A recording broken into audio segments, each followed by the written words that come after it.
brave don't go past thorn and ash and snow.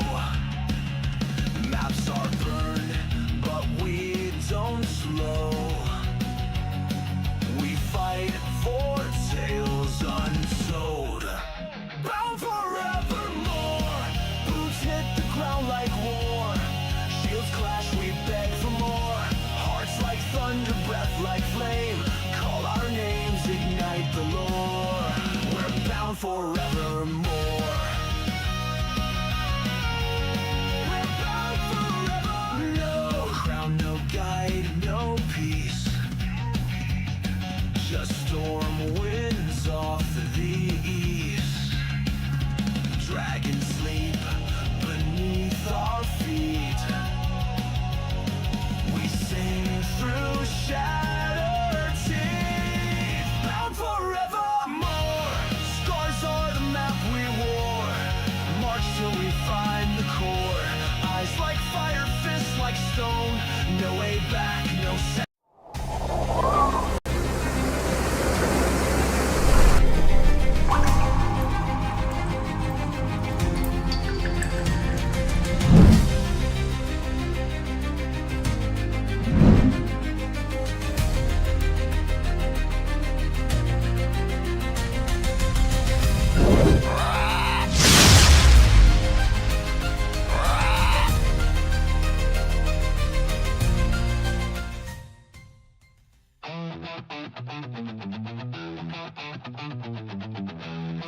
locked up for a reason.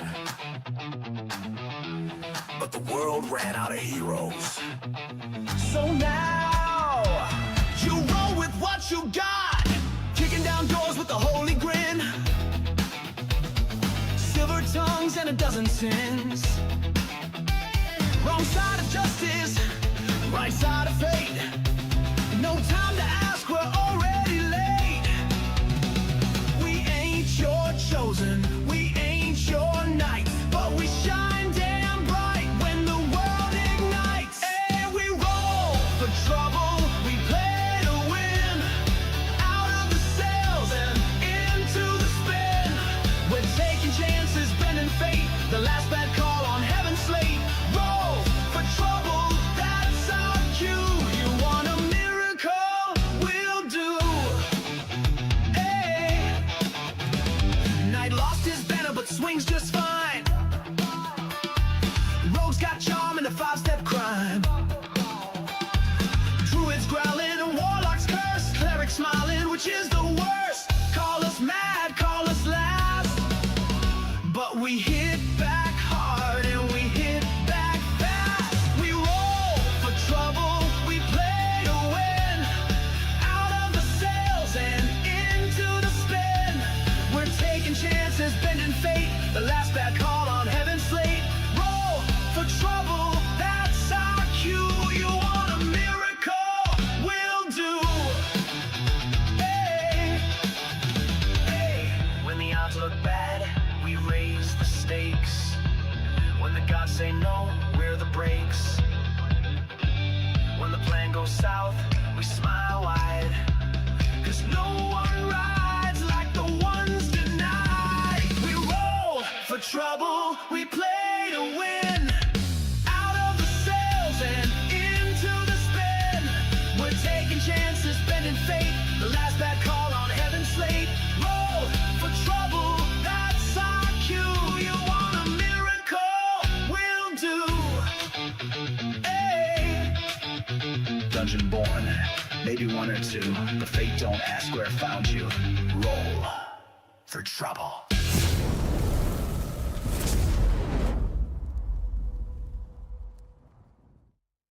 It is. It's me. I'm the guy. Me. I'm the DM tonight, and I have to remind myself over and over. We got the three of us. The four of us tonight. We got Feilani, Ignatius, and Brody. We got Coco, Jeremy, and Brent. We're gonna play some chillaxing Dungeons and Dragons in Phandalin. Let's see. We'll go into. I'll do the quick intro or the recap here in a sec, but. It is September. It is Suicide Awareness Month, and we have 988 Suicide and Crisis Lifeline up, which is a mental health awareness, suicide awareness channel where some folks are on the other end of a text or call 988. If you're having troubles resisting the darkness, you'll dial that number, and they will get you in touch with a specialized counselor for just about anything that is putting you in that position. Just about whatever the myriad of flavors that would make you feel that dark. It's something that I will also submit for 988 is you don't have to hit the buttons when you're having your worst day. You can start doing it when you're starting to feel blue. You think you're fighting it out and you're toughing it out and you're feeling blue. Call them out. They'll give you some tools for your toolkit to help you see better days. So if you don't have the squanch to hit the button, remember charity comes from the heart. So you can also help some buddies out and be a member of 988 if you want to, on your way home, save 30 minutes to reach out to a friend and say, hey, how you feeling? And then empathetically just listen to them vent about how terrible 1604 and 410 traffic is, and you completely agree. And then we move on. But that's that little spiel there. Hey, Sparkles, can't wait to play with you on 5 November, locked in. So that being said, we'll go around the room real quick, who you are and what you're playing, and if you have any updates on stuff, go ahead and pitch it, and then I'll do our recap. Over to Skibbity Feilani. 24. For those who don't know me, I'm playing Feilani tonight. She is a elf druid, and I don't appreciate the title, Tim. I mean, come on now. How many times do I gotta die this campaign? Seriously? But yeah, super excited to be back before I go on my 2-week vacation. Yeah. Could I'm be excited. in some trouble. Over to Ignatius / Jeremy. There you are with the silent. Over to you, Jeremy. Is it my turn? Okay. It is. Well, I'm Jeremy. You can find me on socials at Old Men Rolling Dice, and you'll find me castle keeping every second Thursday here on Stronghold D&D. Although I say that, and tomorrow it's a special circumstance where we're taking the team over to Trollord Games to stream over there, as they are a sponsor of that game. And so yeah, come check us out on Thursday, tomorrow in this case. But we're here on lots of Thursdays, and we always like having you come hang out. And I'm playing Ignatius. Was I supposed to say who I'm playing? There's a symbol that says rogue. We'll get through it. Yeah. What episode are we on now? Yeah. I'm Down Ignatius. to and over and down. To Brent. Number 11. Number 11. Apparently I'm Iggy. There, go. I am. My name is Brent. On the socials, I am Brent DND. Easy to remember, easy to spell, and I am Brody, or Brodergander, Brody for short. And I'm playing a Drow Warlock, and I'm a Broody Brody. Right, a broody Brody. I love it. Yeah. So something that's kind of crazy that folks aren't fully tracking, maybe on the other side of the screen, is I don't just want to stream. I love the fact that our players are playing Dungeons and Dragons, and a lot of these guys have a lot of secrets that they haven't shared that they're getting in dreams and things like that, and they can share them in emergencies or things like that, but it has a cost at the end of the game, right? So you're starting to fall or whatever, and you're in a pinch. It's secret time, because they're starting to get the sense that these secrets have a lot of power, because there's someone behind the curtains using these type of energies to do some damage to the universe. It's definitely not Vecna, because it's even ruined. So I don't know who it could be. It could be like Steve the Beholder, maybe. I don't know. So what had happened was, in the last session, we're gonna back it up a little bit from where we left off last time to immerse ourselves in Phandalin, because this is going to be probably one of the last times they're there for reasons called a railroad. And I just want them to saturate with more of the signposts and folks there if they want to. I love giving you guys your agency to be like, we raced through the town, and make sure you click the button on all the special quests and hit every NPC if you wanted to. Last session, you guys cleared through the level 4 arc, which was Phandalin itself, where you fought. Every Phandalin campaign that I've played has a young dragon in it. And in this one that we homebrewed had a shadow dragon. Great shadows are taking over things from the north, centralized in Neverwinter, for one reason or another. And the shadow reached Phandalin, this small, quaint town, and you guys showed up as good old, sheriffs of Phandalin to kick out the old red brands. And you guys fought your goblins in your level 1 fights and 2 fights, and then you climbed into a really cool Whiz Kids tower that I spent a lot of money on and had to use, railroad, for you guys to fight a dragon in. You fought the dragon. You did a fantastic job. There was more nightmares and crazy things that I was doing to you guys, and you came out of there successful, level 5. So now you guys are on this chapter that seems to be driving you towards a little place called Thornhall. You fought in the tower where Shadow was taking over the land. When you defeated the Shadow Dragon, the shadow of the area dissipated. Like the weather went away, and it went back north up to about what's called the Tribor Road. It went to the north, maybe 10 miles or so, meaning like if you do something against these things, the shadows need some sort of energy to expand itself. So you guys knocked that down. The party went down the mountains, the Sword Mountains, back into Phandalin. You guys did some refitting. You went into the church with Sister Gariel, helped bury some folks. that passed away on the hill, on the mountains, Sword Mountains. You also went to the Zentarn and did some shopping.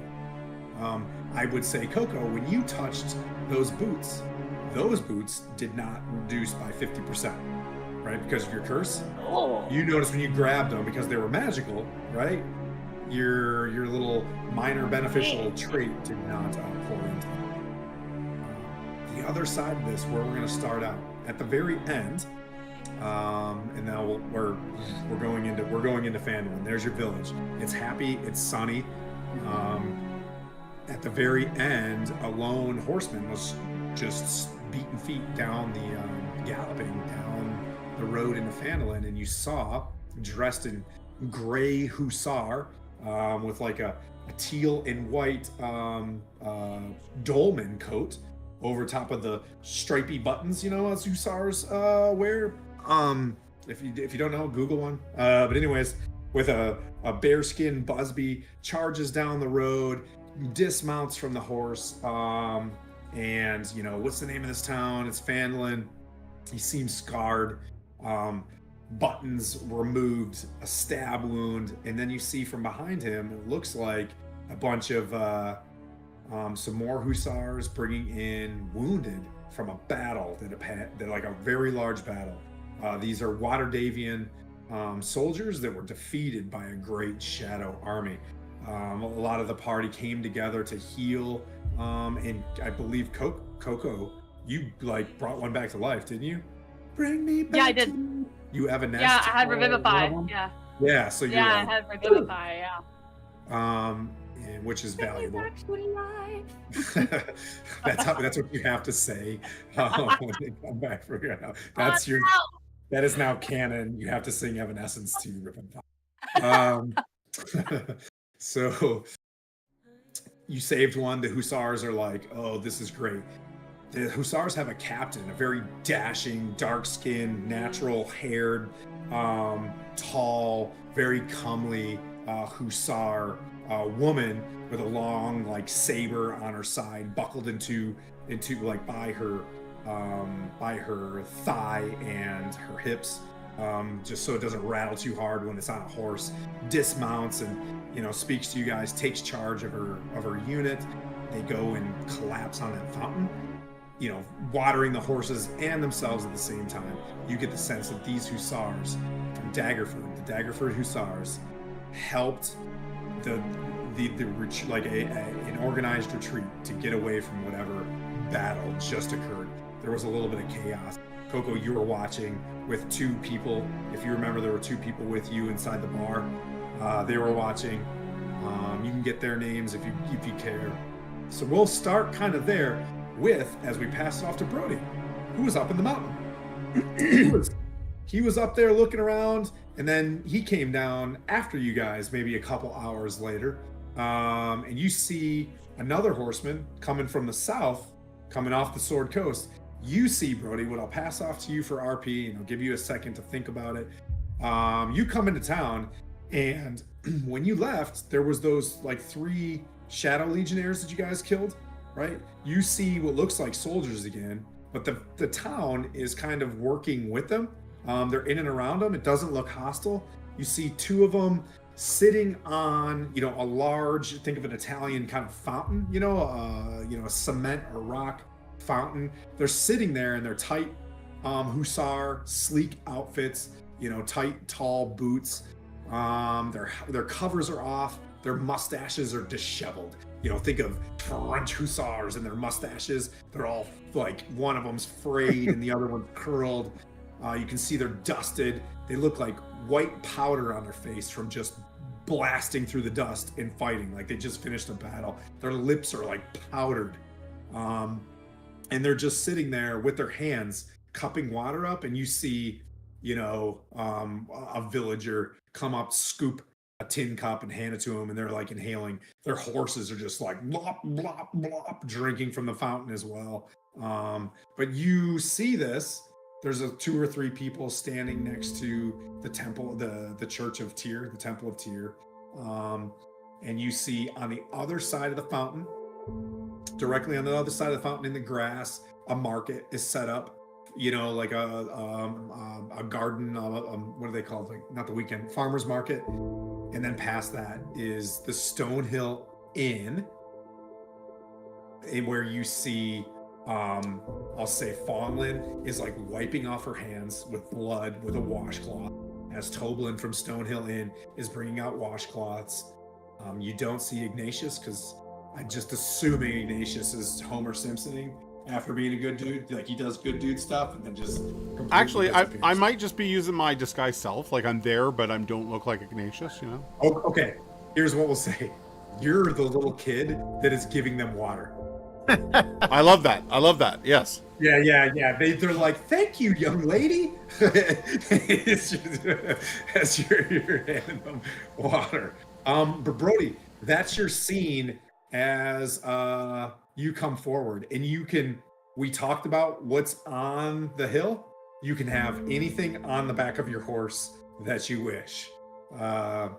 So yeah, you can come on down. If you need more clarity on that one, I can DM you. Yeah, please. I'm gonna get off. I'm gonna get off and lead my horse the rest of the way into the square, the main town square, by the fountain, and I'm gonna walk my horse up to get a drink, and I'm gonna look over at the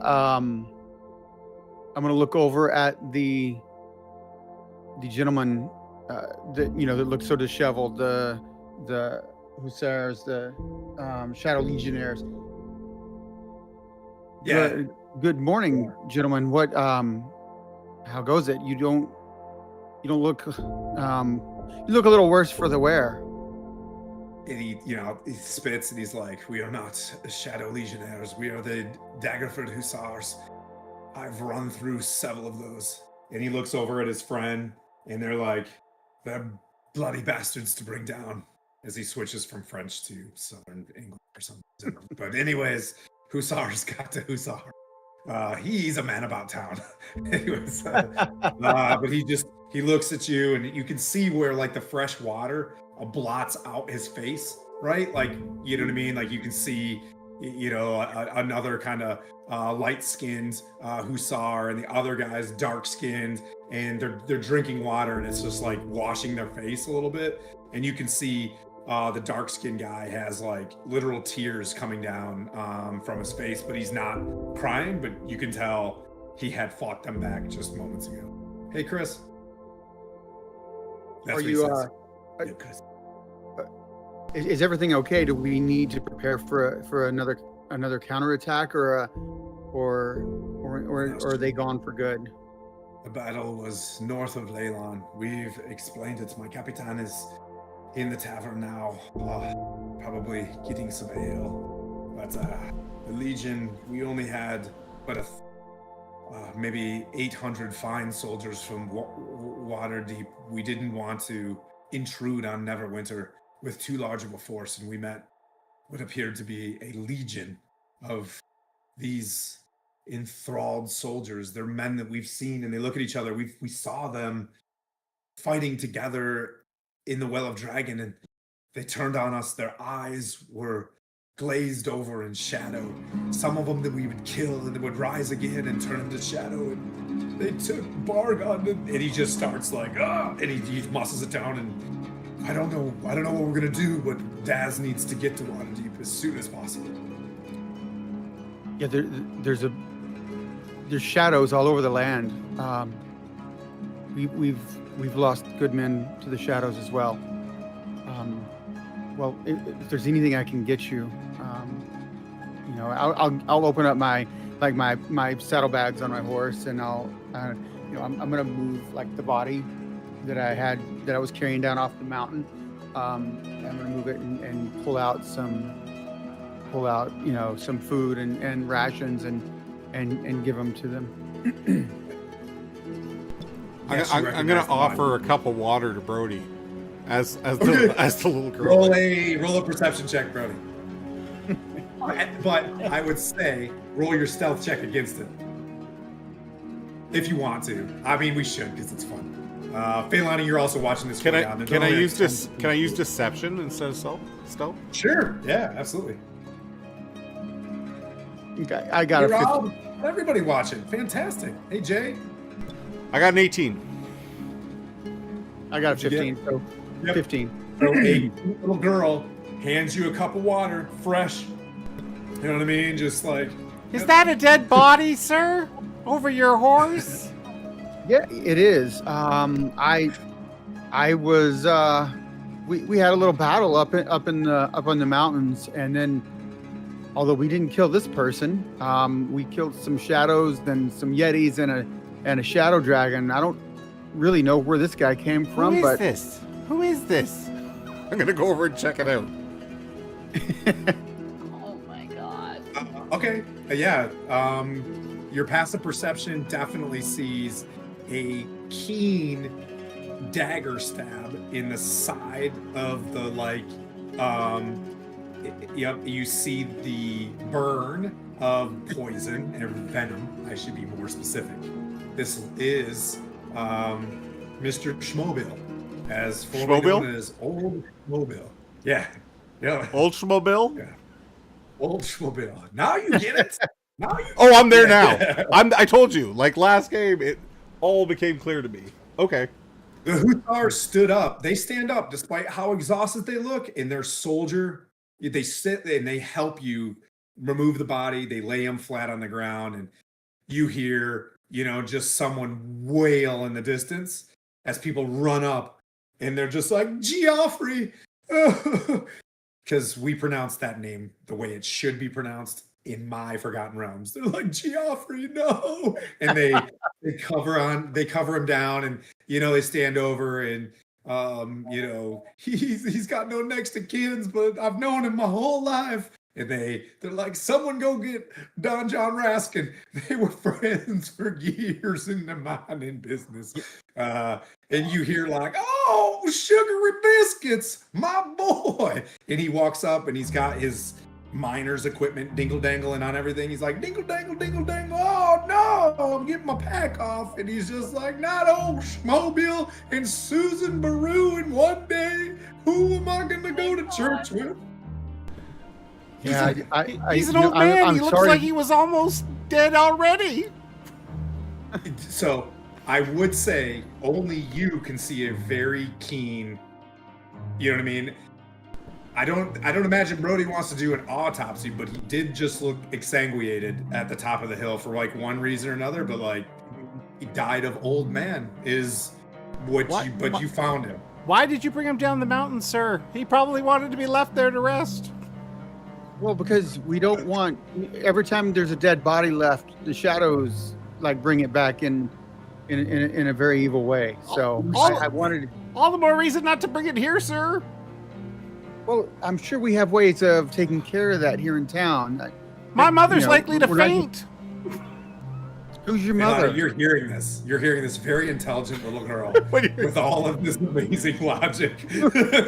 Well, young lady, what's your name and who's your mother? Oh, I think I hear my mom calling. I gotta go. Okay, well, all right. How convenient. we should get the cleric to make sure. And he's like, the name is Corvin. Thank you so much for your kind words and your interest. The battle was fought well for only 2 battalions and the company of hussars. But, we can help you take the body wherever you need. Well, let's just take it over to the temple and we'll, have a cleric, do whatever needs to be done to make sure it doesn't rise again in a, possessed with an evil intent. Yes. I wonder.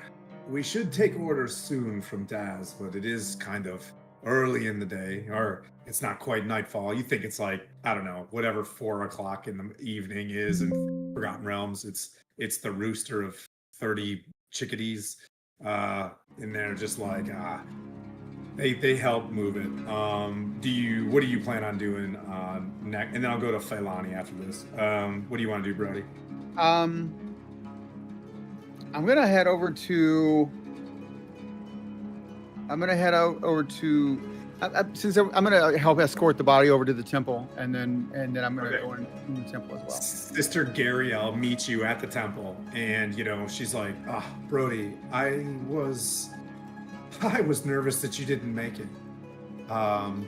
Well, And as you kind of pass by, and she's like, if you still are interested, meet me at the White Wheel sometime at your convenience. And the White Wheel's like right over there. Imagine Yeah. Saloon Town. You can see Minex, Barthens, and whatever. You know what I mean? They're all like there. Like as soon as you walk in, I'll follow you right in.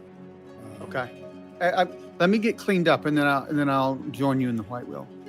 Yeah, she's like, oh, if you don't, now I've taken this cantrip, and if you won't mind, and she's just like, skibbity Sigma, and you like clean up. Oh That's wow! how she says. That's how she says thaumaturgy. I not just clean. I feel refreshed. Thank you. Yes. Please don't help yourself to the fountain.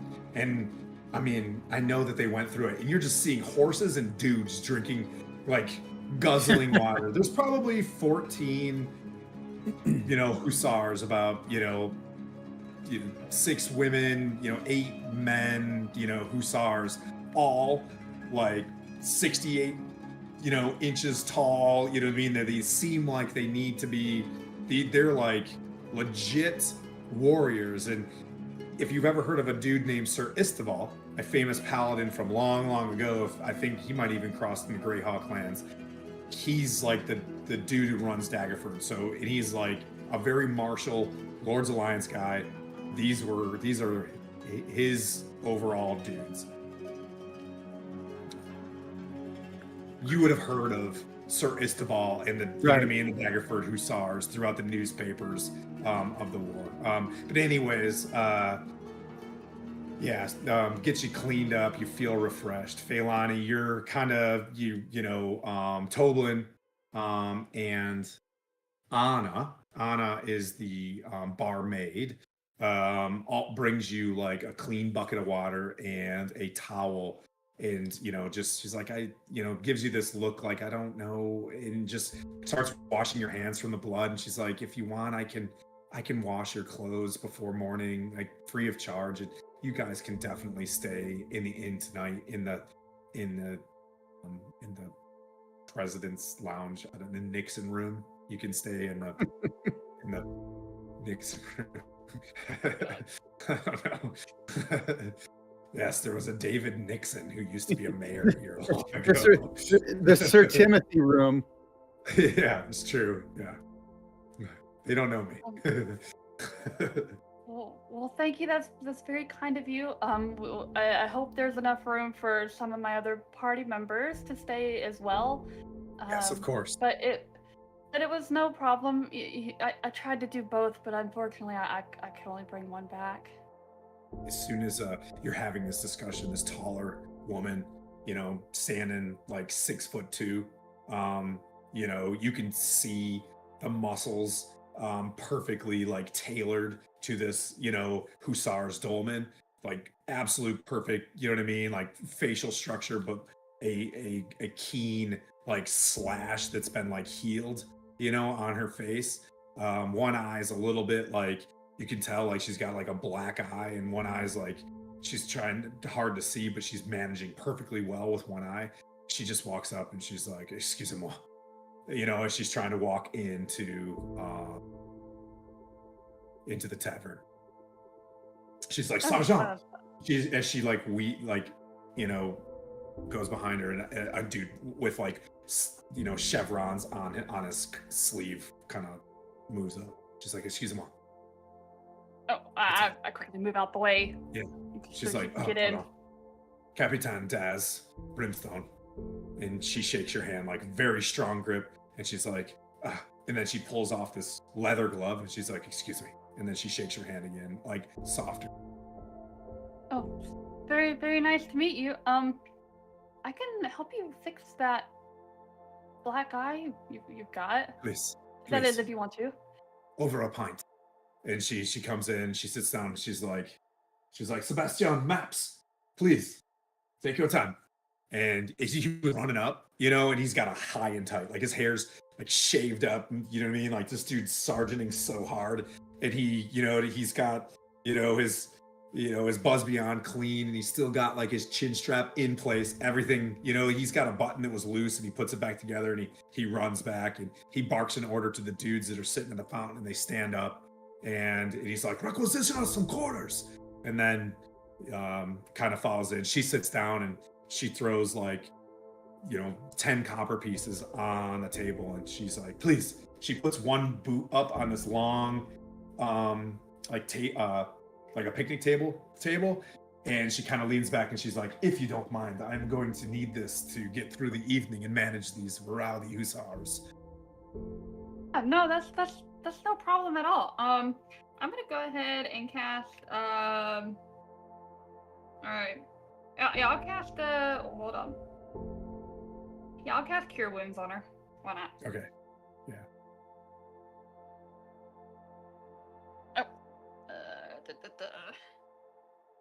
Oh, that's 2d8. That's right. I leveled up. That is 13 points. She got 13 points back, so that should. Yeah. So here's what I'll say: as you cast this, describe how you interact with her casting Cure Wounds, and you don't have to say "Evanescence," but just like I'll assume you place your hand on her face to try to heal the wound.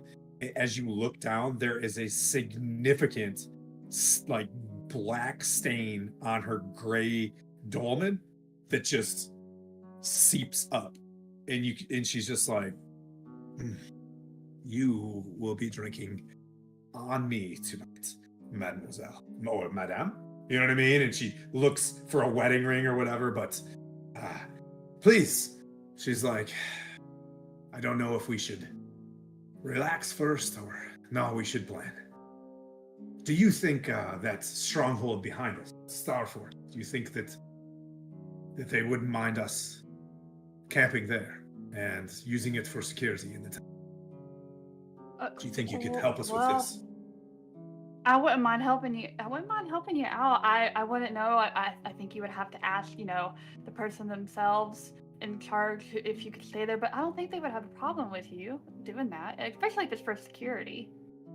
Toblin drops 2 glass pints in their golden, you know what I mean? Like that golden blonde, ale, and she's just like, "Go," and one, it just disappears. There's a slight bit of froth there, and she hands one to you. She's like, "Oh, that was delicious. You wouldn't happen to know who the current mayor is in the town? I'm not asking you to do any of this. I'm just, why not do some social reconnoitering while we are here at the bar? You two can, if any of you guys want to just manifest yourself in the tavern, feel free. We'll just carry on until it gets to a lull, and I'll press." Are the hussars all in the inn? I would say the sergeant comes in. 3 of them are corralling up horses, and there's about 4 that are recovering from wounds, and they're kind of sitting there as well. Think of the unruly, but yet they're disciplined. They go straight to the bar, right? Just 4 of them are not helping Big Sarge, but 4 of them just go straight to the bar.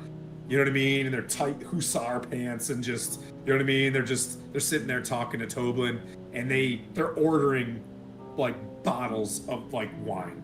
Right, they went through it.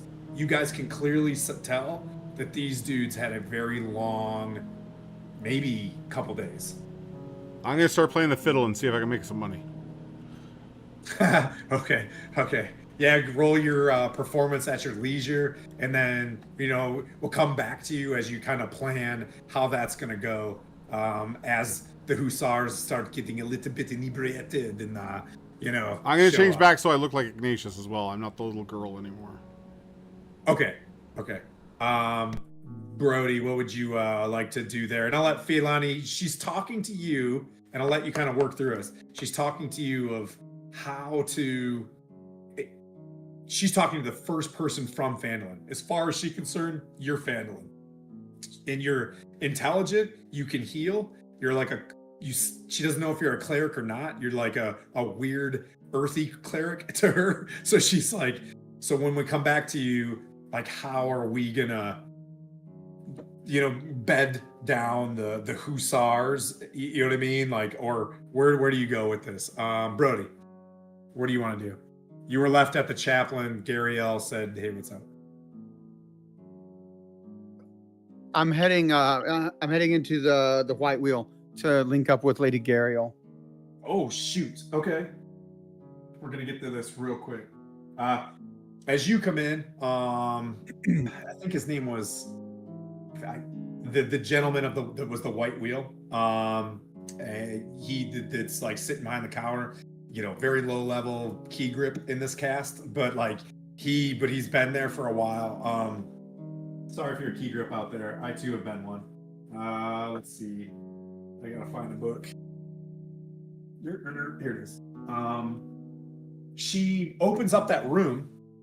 It was like the Continental. She like pushes against the wall and slides out. Oh, and wow. then there's like the Continental weapons room or whatever. Yeah. They look like normal weapons. There's nothing certainly magical here, but she brings you in and there's a pedestal and there's that book that you know what I mean? Like that you gave your oath to, right? It's sitting there, but on the little Harper book oath, there is a pin. And then like below it is this blue cloth, right? She walks up and she's like, and the door closes behind and she's just like, so Brody, you've clearly survived. You've acknowledged that you want to be a Harper, but keep it quiet. I'm very grateful that adventurers like yourself, heroes like yourself, and she's in her very simple dark green robes with the brown like acolyte rope around her waist, just dangling, very, very simple.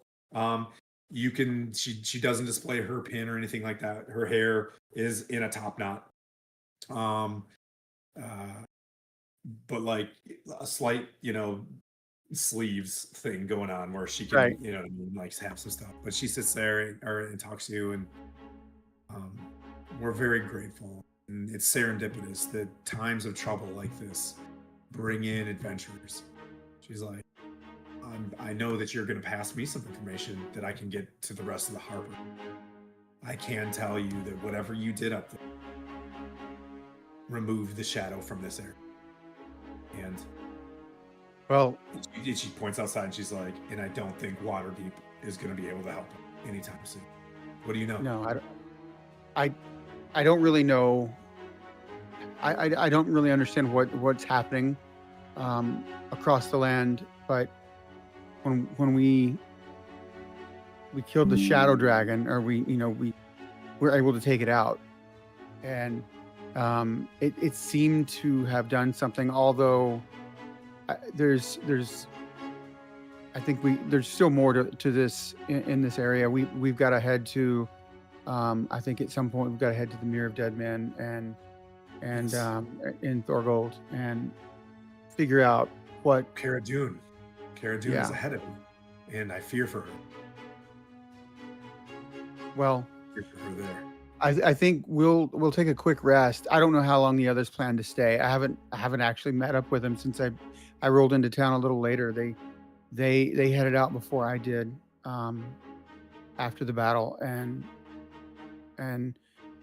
I just kind of got caught up in wandering and trying to figure out, doing some investigating around the area, but all I discovered was a dead body, and it was old Schmobile, and I brought him down. But yeah, I'm not sure what happened to him, but I mean, he was definitely on, Like, I can tell you on a. he is the Zentarum agent. I knew that much. I know that much for sure. And by agent, some people don't know that they're agents of the Zentarum, which I'm Okay. sure you know. But Right. he was working with Halia. And then I knew when he was going to go up the hill. And I heard that the sale was completed. Halia was mentioning that the sale was Yeah. completed. Yeah, the sale was completed, and the tower belongs to them now. So We found the paperwork and the contract. I didn't bring it down myself, but we did find it. Yeah, so Are you telling me everything? You could see like almost like Twilight skin as she kind of looks at you, and there's a little bit of a sparkle, and she just kind of looks at you with keen honesty, and just like, you don't sense that you have to make a save, is what I'm saying. mhm. You don't sense someone peering. You don't sense yourself needing to tell the truth, but you can tell that her senses are extraordinarily heightened. I You're safe. I don't think I need to explain to you. The Harpers mean no wrong. We're here for the greater good. And by the greater good, not to harm for it. And she points in the direction of Minex. You know what I mean? Like, so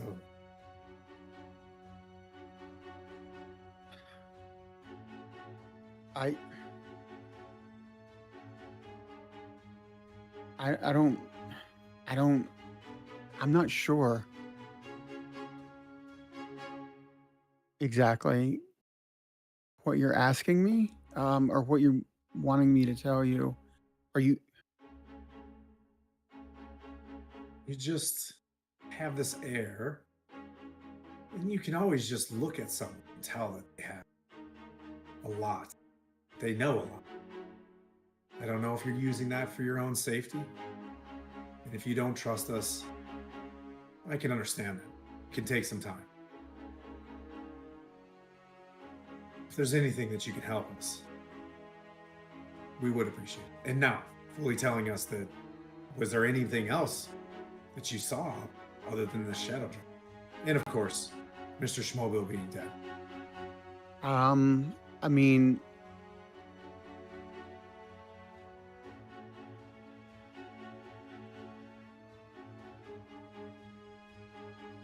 I don't other than we fought some yetis and but I don't think I'm not sure if that was a coincidence that they were there at the same tower, or if there was some sinister plot that brought them there.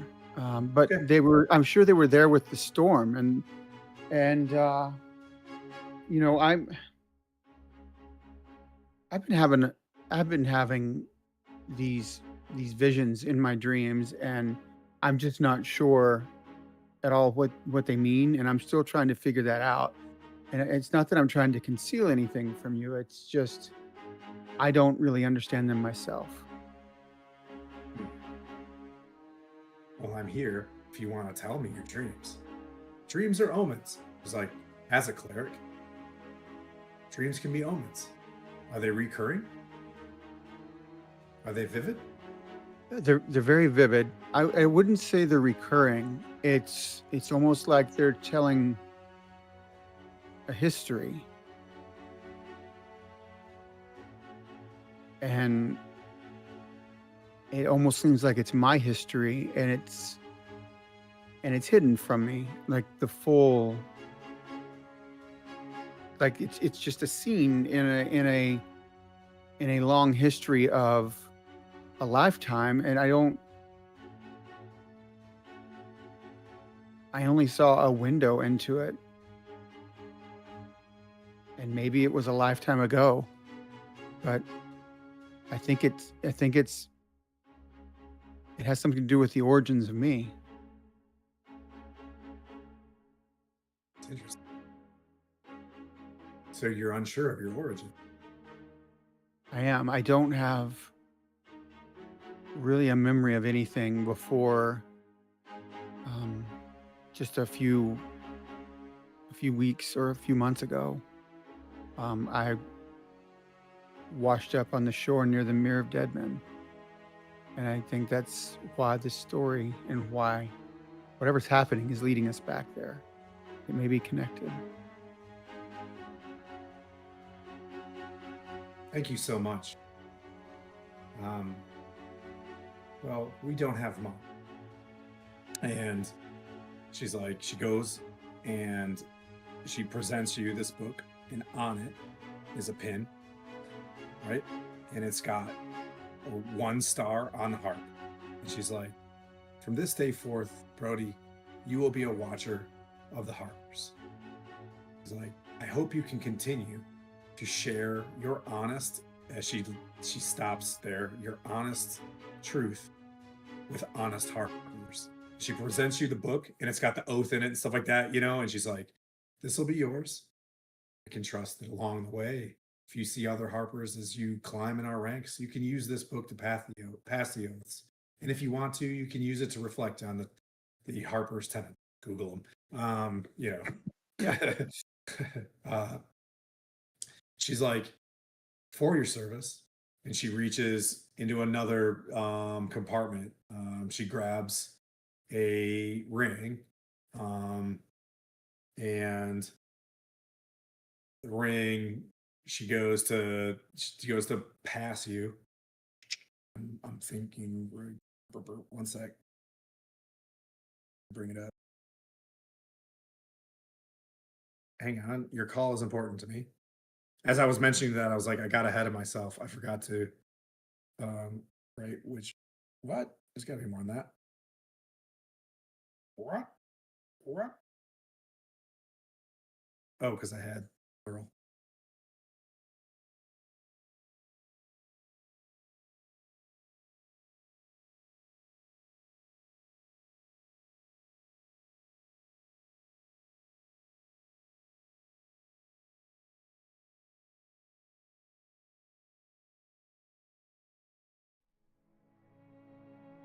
Definitely not that.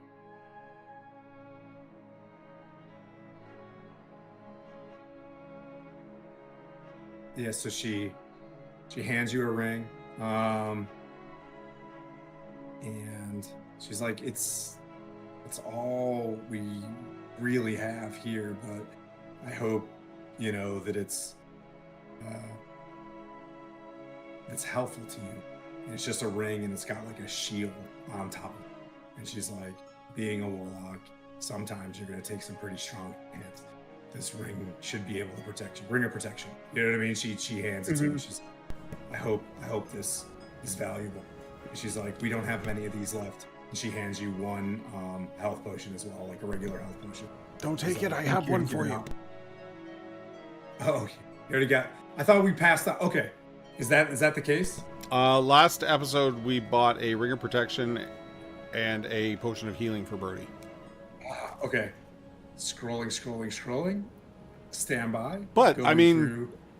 I would certainly take a ring of protection if you want to. That's the case, because if it's a kind of commonish, you know what I mean, ring that it is kind of good for level 5 type dudes. So yeah, there's no issue. The ring that you have, ring of protection, has got like a blue shield on it. The ring that they've got has a black buckle, very Zentarum looking. But yeah, so you've got Lady Gariel. Before, I mean, I gladly accept this responsibility and take on this role in carrying forth and honoring the tenets of the Harpers. I want to make that clear, but I don't know a lot about my past, and I don't know that it aligns with the Harpers, and I am who I am now going forward, and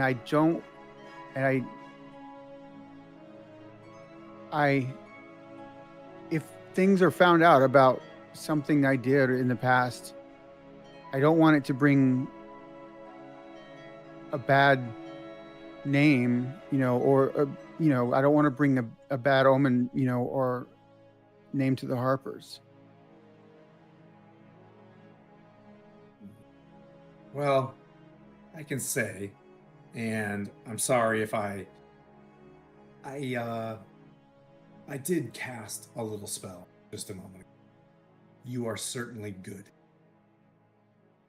Okay. Well, that's definitely who I am, and who I am now since I woke up. I Well, just my patron, is made me feel that balance is a very important.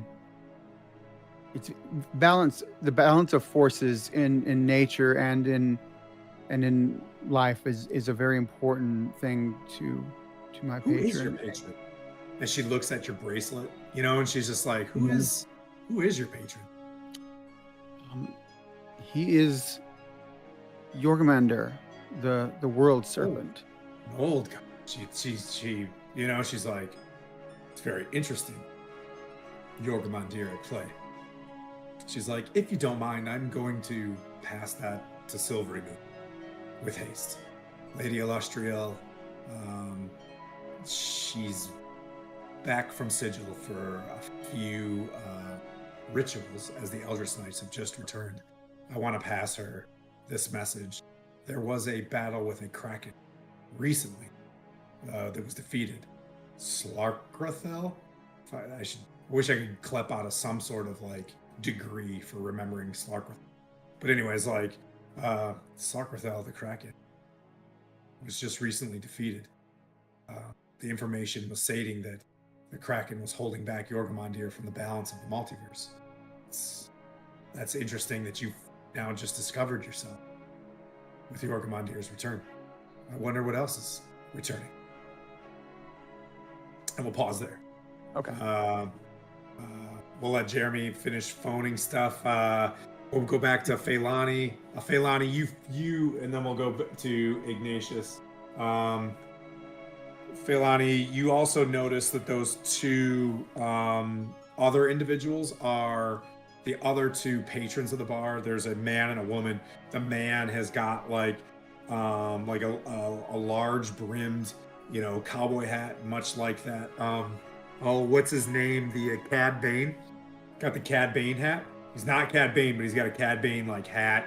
He does have a scarf that goes to his chin, a long leather jacket with chaps, with a crossbow to his side, and various trinkets that seem to be pouring out of a bag, a satchel off to his left-hand side. And then the woman that he's with is in like leather armor built for speed, like a coif with a hood. The coif is back, but the hood's up. She can also lift up her mask to kind of mask her face as well. You can see she's got like knuckle gloves on, and she's got like a falchion, a sword, a curved sword off to her side, and various like daggers on a leather vest, just like super fast to be able to throw. And they're chatting with the getting quickly drunk there's 4 hussars in there. It's like 3 men and 1 woman, and they're just like starting to, get, how like at first they were stressed, but now they're getting louder. Their voices are getting louder, and they're starting to tell stories and stuff. But yeah, Daz is back there. She's looking at a map, and she's just like, she points down to you. She's like, we were in the shadows near a village called Leyland for at least 2 days, wandering in shadow. And then we could see through the shadow appearing sunlight. We aimed for it, and it was directly towards Phandalin. Whatever occurred here just recently, as we traveled due north through the shadow to find the army ahead of us. Whatever happened, it brought us to safety. But I think we might be the only thing to save or protect Phandalin in the meantime. I'm not sure if you have any ideas. How best we could serve. I know this place could absolutely use some protection, and you might be the people to do it. It also sounds like you've had a similar experience to us as we have with being, dealing with a lot of shadows lately. Our soldiers who were dead and wounded on the back of our horses would rise and attack us. It took us maybe the first half of the day to figure out that these corpses would come back to life in a form of a shadow, like a mocking ghost. We would defeat them carefully, only fire on the bodies. I don't know if you've had to burn alive your own comrades. Not burn alive, excuse me. It must be this 6.7% blonde ale. But burn your comrades. If there was only something to quell that, so we could fight against them. I think these hordes of shadows, they can only be attrited by destroying their hulks. It appears there is almost a full legion of 1,000 of them north of Leyland, and I think they're going to be marching to soon. But they need to, apparently, feels like they must have shadow to move. The shadow is only to the south of the Mare of Dead Men now. So you said the only way that they can move is if they bring shadows with them. So Yeah, they need the shadow as cover. They need to move under the clouds. So are you saying that a type of shadow is moving with them and plunging everything into darkness so they have free roam? There was a dragon with them. There was a great adult dragon of shadow that was mowing us down. A horrible breath. It turned. It would instantly kill some of our soldiers who would rise again as shadows. This shadow was multiplying shadows, and the shadows were pouring into the Waterdavian soldiers, and they were rising again. It feels we did enough damage to make them rest for maybe a 10-day. Well, we not too far from here, we did battle a young shadow dragon that doesn't really make me feel great that a adult shadow dragon is following this army of shadows, but I feel that the most thing that could damage them is anything radiant. We've experienced it, we've battled them. Radiance is the only thing that we know that they're weakened against. Inspiration, by the way. Oh, thank you. She's like, that is brilliant. That is news I could bring to Waterdeep. Yes, radiant damage. We didn't have... Our clerics were too busy healing ourselves than fighting. And then they would go directly for our clerics. That is... She's like, yep, so... Yeah, radiant damage. That is brilliant. She writes it down. She's like... She stands up and she's like, and her back is sore and she sits back down. She's like, but I should rest. If you are you traveling soon? If you are, I can travel with you. Yeah, we will. I think we will definitely be traveling soon. I think we are waiting for the rest of our party to gather up, and then we are heading out. But we would be most gracious if you would join us. But did you also say that you wanted to stay here for security purposes? Sebastian will stay here. I will travel alone and at speed. With I always bring 1 or 2 extra horses. I will ride as fast as I can to Waterdeep. The light itself was at the crossroads of High Road and the Tribor Trail where you guys are kind of near. So she's like, as soon as I get to that road, I can travel south at speed and stay on the road. Well, that sounds like a great plan. We could definitely use you in anything that you could offer in the fight with these shadows. Because if what you said is true, then we're going to need a lot of hands on this, especially, beings who can use radiant damage to fight these shadows and shadow dragon back. She looks at you as you're kind of talking like deeply, and then she's like, it looks like I've seen these, and there's like a faint like striation of when you took the dragon's breath, like there's like almost like a tree, you know what I mean, like on your arm, and a vein. And she's like, I have seen that damage. I've seen that before. It appears you have faced great danger yourself.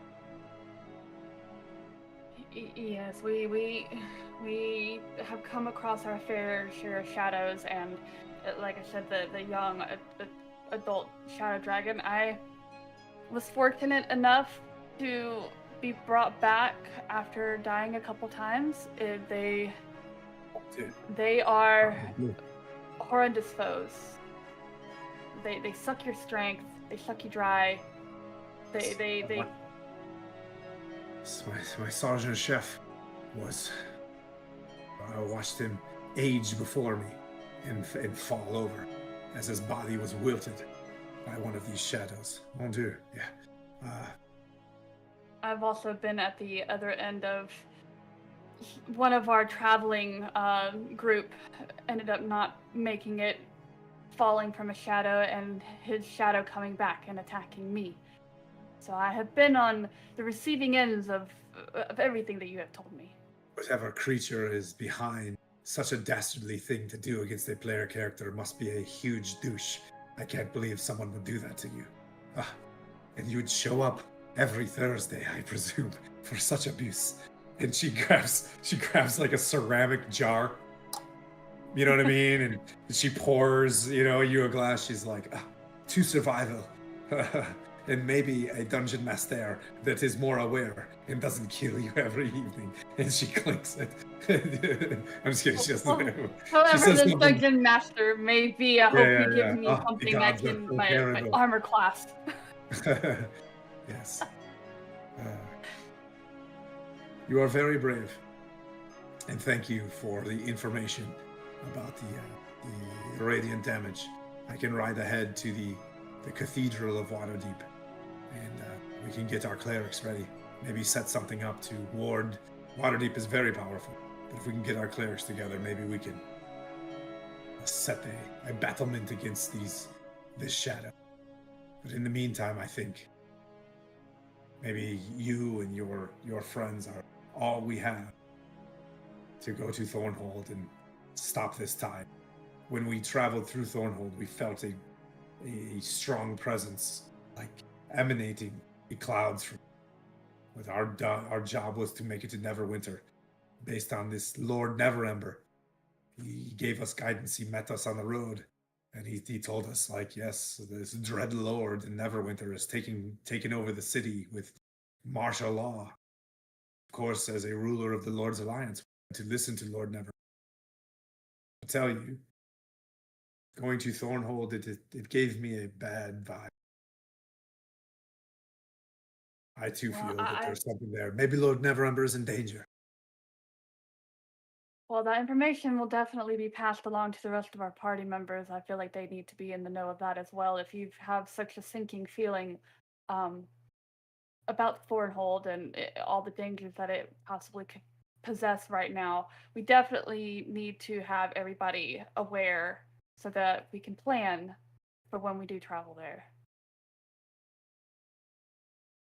Is there anything you want to do? She kind of sits there and she can be a drinking buddy all night. She eventually, speaks with I think his name was Gehenna, the night watchman, and there's no real mayor, and he's just like, the stronghold is empty, so feel free to take the stables, and they start moving in there. One of the Zentarum comes into the room as well, and he's kind of like, hey, if you guys need any other equipment or to refit some of your armor, recommend Minex. He's grifting on top of the end of this battle as a classic Zentarum. And he's, kind of sits there at the edge. And every time a Hussar comes by, he's like, make sure if you want to replenish any of those bolts, Minex. Okay. Oh, sorry. Go ahead. Yeah, no, I'll wait for everybody to come back and meet us at the end before we start talking and chatting and figure out what our next move is. All right, J. Remy, Ignatius, you guys start hearing like a bing, bang. Yeah. Oh yeah, I'm playing the fiddle. Yep. Anything you're doing whilst playing the fiddle? I'm just going to be listening. Like, I'm using this opportunity, like, to maybe, like, move past tables, playing my fiddle, and be, like, listening in on conversations. Okay. You do hear, roll a perception check, just to... I rolled a performance before, so just to let you know, I got a 16 on that. Okay. That's pretty good for a level 5. Like you're performing well. Like you're staying on tune. Nothing spectacular. Perception was only an 8. Okay. Yeah. So you have a choice. if you want to perceive and hear things, you can, because they're drinking. Sure. You can be awkward enough for someone to like, hey, you know what I mean? But I'll give you something. But like, you know what I mean? You're playing, but one of the hussars will be like, you know that if you're gonna have to listen a little bit more, you're gonna have to get a little closer. But you hear, yeah, never remember, blah blah blah, and just start kind of talking things back and forth about the Mayor of Dead Men. You start as you're playing, you do hear that the dude with the Cad Bane hat speaking. You get the names on your 8 are Delvin is the male and Kavari is the female. But Sorry, you can, Delvin and that's who I'm listening to? you're listening to Delvin and Kavari are the two that are Kavari. not Hussar. Yep. They're talking back and forth. But at this point of getting their names, they're about to, you know what I mean? Like they mention that they have been sent by Lord Neverember to go investigate something in Neverwinter. So you have a choice of like, you know what I mean? Like you can settle in on this and really hone in on the perception, or go ahead and talk to them or whatever. But that's all you're getting for the 8. No, I don't mind being awkward. Oh, okay. They're like, the Delvin's like, it's interesting finding someone with such talents in a small town like this. Clearly you're not, and he looks at you closely and he's like, what a Davian. No. Interesting. He kind of gives this Hercule Poirot look at him. You can make a perception check.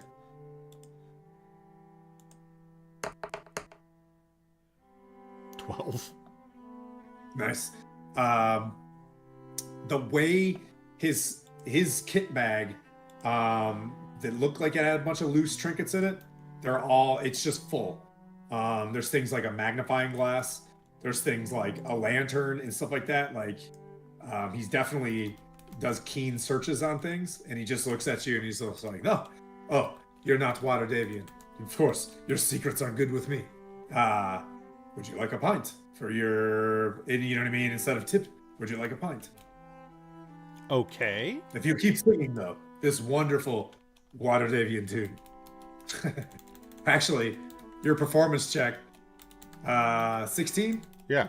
Yeah, you can, you know what I mean? Like, you can check, but I'm assuming you are from Waterdeep, though. Am I? That's where you were arrested. Well, that's where I was arrested, but I mean. Okay, yeah. Okay.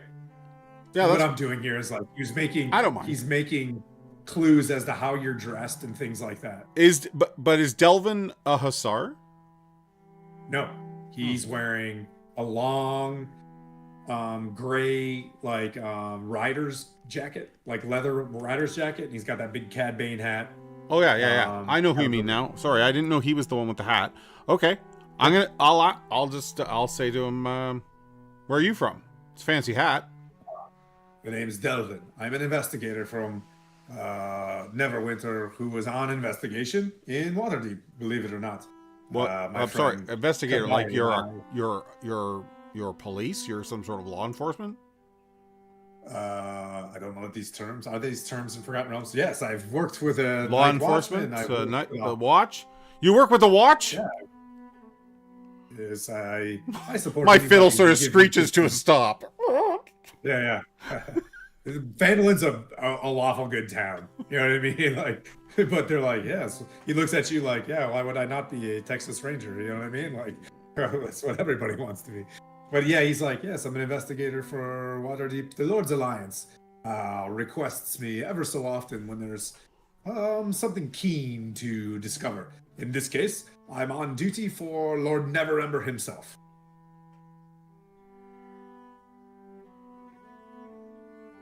And what are you trying to find here? We turned We turned our 1 second. There is another customer in the bar who wants to come up. Come here, buddy.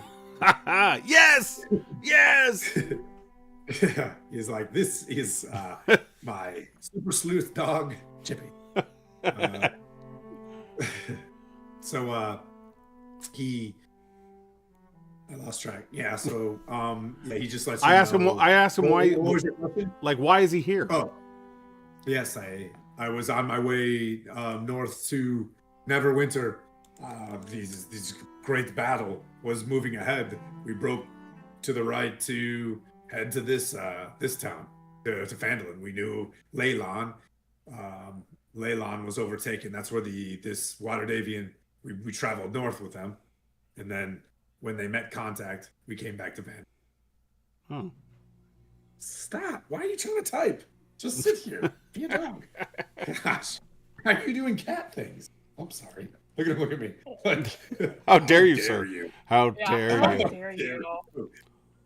Inconceivable. Inconceivable. Is so. I don't Well- think you know what that word means. I'll take the free drink. Kavari, my loyal scout, has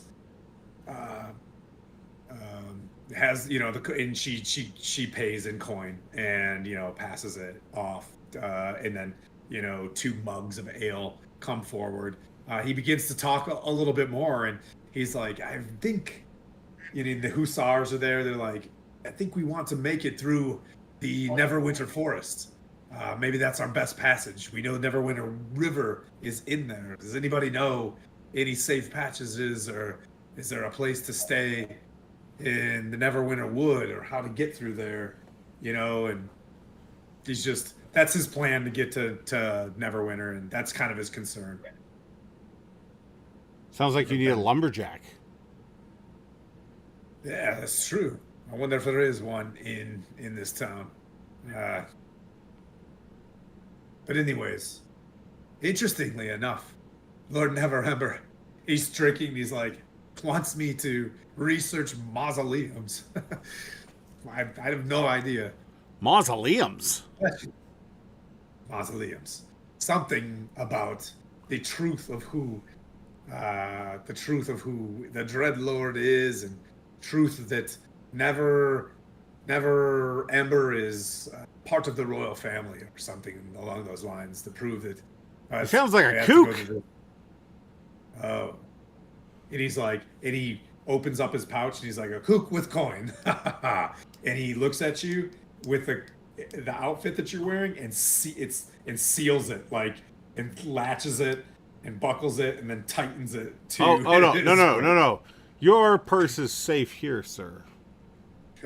You have, of course. you have misread me. I'm sure it will remain in Phandalin. He just. Sure, it is safe here. Understood. Well, I will. You over here. Yeah, roll another perception check, as you're kind of keying in on the room itself. Perception. I'm rolling horrible tonight. 10. That's okay. There's going to be a time where you're going to want to roll well. Maybe. The Mayor of Dead Not comes. nice. Yeah. A 12 is all right. The Hussars Did they- talk about. I'll ask them. Oh, the Hussars? Yeah. Oh. I'll Bonjour. say. Ah oui. Did you Je m'appelle Pierre. Nice to meet you. did you come through the did you come through the swamp? The mirror? Yes. Normally, the elven soldiers from the Misty Forests would have protected us. They moved south when Melandrak passed away. Melandrak is the great wood elf king. You guys would have known that. Like, he's definitely a baseball card. Feilani, go ahead and roll a perception check if you heard that. I think we Yep, know. so, I think we know his son. Oh. That's what I say to them. Yes. I'm well And connected. I too. It starts with an A. Yeah, that My, guy. my Yes, friends and I are yes, very well connected. I think we met his son on the road once. I really know who he is. I got a 26. Yep, you know who Milan. Yep. Every vision that you've had, you're listening to Daz, and not gonna lie, Daz is like extraordinarily comely, and this lady has slew a lot of dudes at the end of this. You know what I mean? Saber and became a not in that way. She's fucking very professional hussar. Okay, so she's like, she's talking, and all of a sudden you hear wah wah wah Melandrak, and you kind of key in on. I'm, I'm not sure. My brain's dumping, and my good lore book is downstairs. Of course, I saw it down there, and I'm like, I'm not gonna need this tonight. Did he But die yeah, from the shadows? sun- Did he die from shadows? We're not sure. What we've been, the reports are that he died in his sleep. He's becoming very weak. You know, he was strong, and then he kept getting weaker and weaker. I'm not sure what has occurred, but his son is going there now, you know, to be crowned king. Hmm. But yeah, you hear this, and obviously you've had some visions, Feilani, and just whoop, just things are, you know what I mean? Like Yep. a couple things kind of tied, yeah. You know, but the fact, what I'll say with your 26, not only did you hear it, the world around you is very keenly. You heard the name Melandrak, and everything wand, and you are hearing, like, you were brought to this sound. Something drove you to hear that Melandrak has died. It's almost, what I will say, it's almost like an inherent elven sense keened in on something. Like It's my wood elf a background. something very familial, you know what I mean, like goes off on you in a vision as you hear this. There's a sinking feeling, but then, you know, you come back, and then we're back to I can't remember the name of Melandrak's son, and I'm gonna let it go, but it starts with an A. And Didn't we meet him on the Elgondar. road? I thought we met a prince on the You road. did. You met him, and you met a black-haired wood elf as well that was kind of on the wizard side. I don't really remember them. The prince's face was blurry, and so were their signias. That's what I'm gonna do. You're 26. You see his face, and it is exactly a face of someone that you played with at a young, you know what I mean? Like, that's him. And it just dawns on you, like, you know, like a very fluttering, full-hearted feeling of like, oh my God, that was, you know what I mean? Like, Bridge to Terabithia, bestie. You know what I mean? Like, that kind of thing. My girl level bestie. Except no beast things here. But yeah. Don't forget his immediately glasses. run over to Don't that forget his table. glasses. He can't see with those glasses. Oh God! Okay, can I Why? sidebar? Why would you do There that? I am in Al Assad, Iraq, early on, and there was this officer that was there, and they were like, we let them borrow our movie drive for the evening because they didn't have movies, and we had movies, and I was like, here's our movie drive, and I was like, dude, if you're having a really bad day, I highly recommend watching this fantasy movie called Bridge of Terabithia. It's gonna make you feel fantastic. And because I had to go on and off the place, I was just like, and I was young, and I come back and they're like crying. I was like, oh. I was like, what'd you do? Did you watch Bridge of Terabithia? Anyways, I'm a bastard, but that was like 15 years ago. I watched that on leave, like when we had just gotten back from Iraq, and I took my daughter, who was 10 years old, thinking, "Oh, this is going to be a happy, fun movie." Dude, I was bawling. I was Yeah. bawling in the movie. I was so embarrassed. I was just like, "Oh my God, I'm sorry. terrible!" We're back. That was also part of your 26 perception. You're like, Bridget Taylor. Yeah, like you were seeing things in another universe. It was so good. But what I'll give you for the 26 because that was awesome.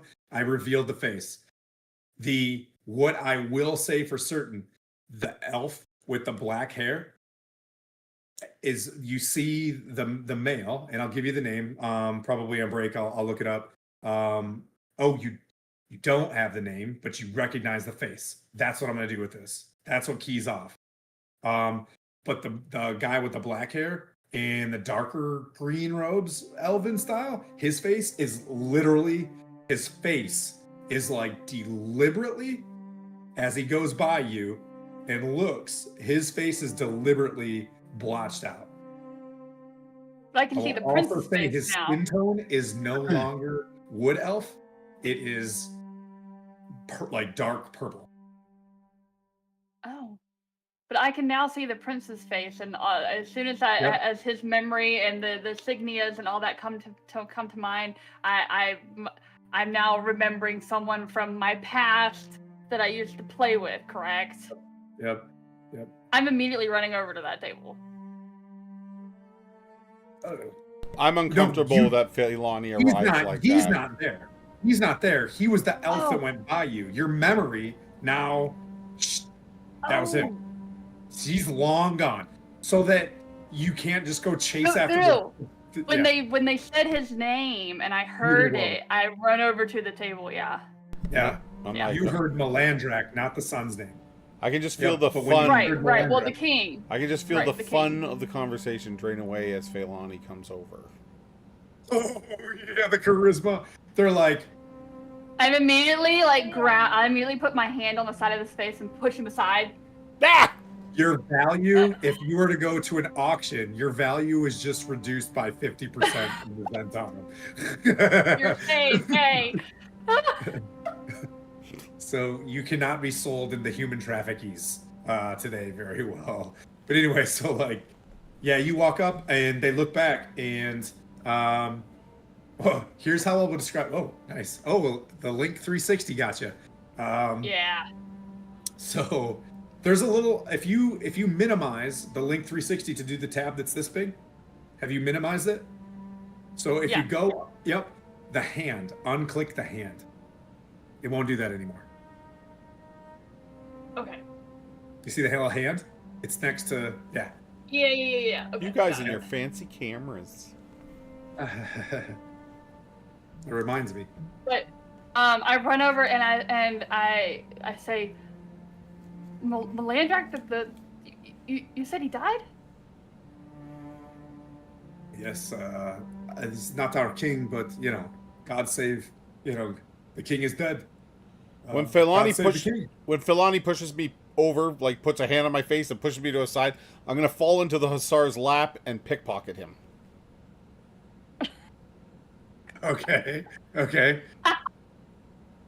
Any opportunity. Because my rolls have been so good tonight, why wouldn't I do this right now?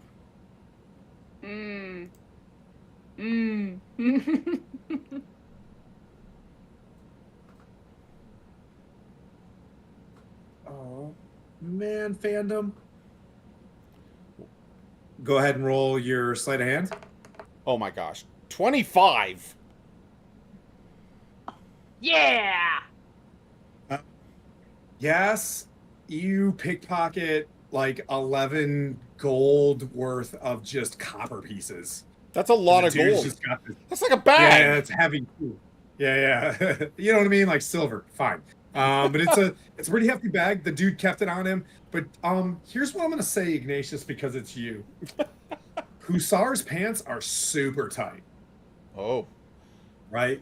So you had to, as you were getting in there, you know what I mean? I know this Hussar very well.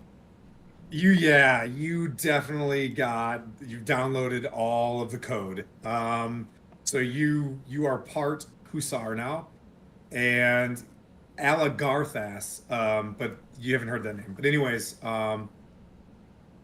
they're talking. They're like, yes, Melandrak has fallen. Alagarthas and his retinue passed us along the road.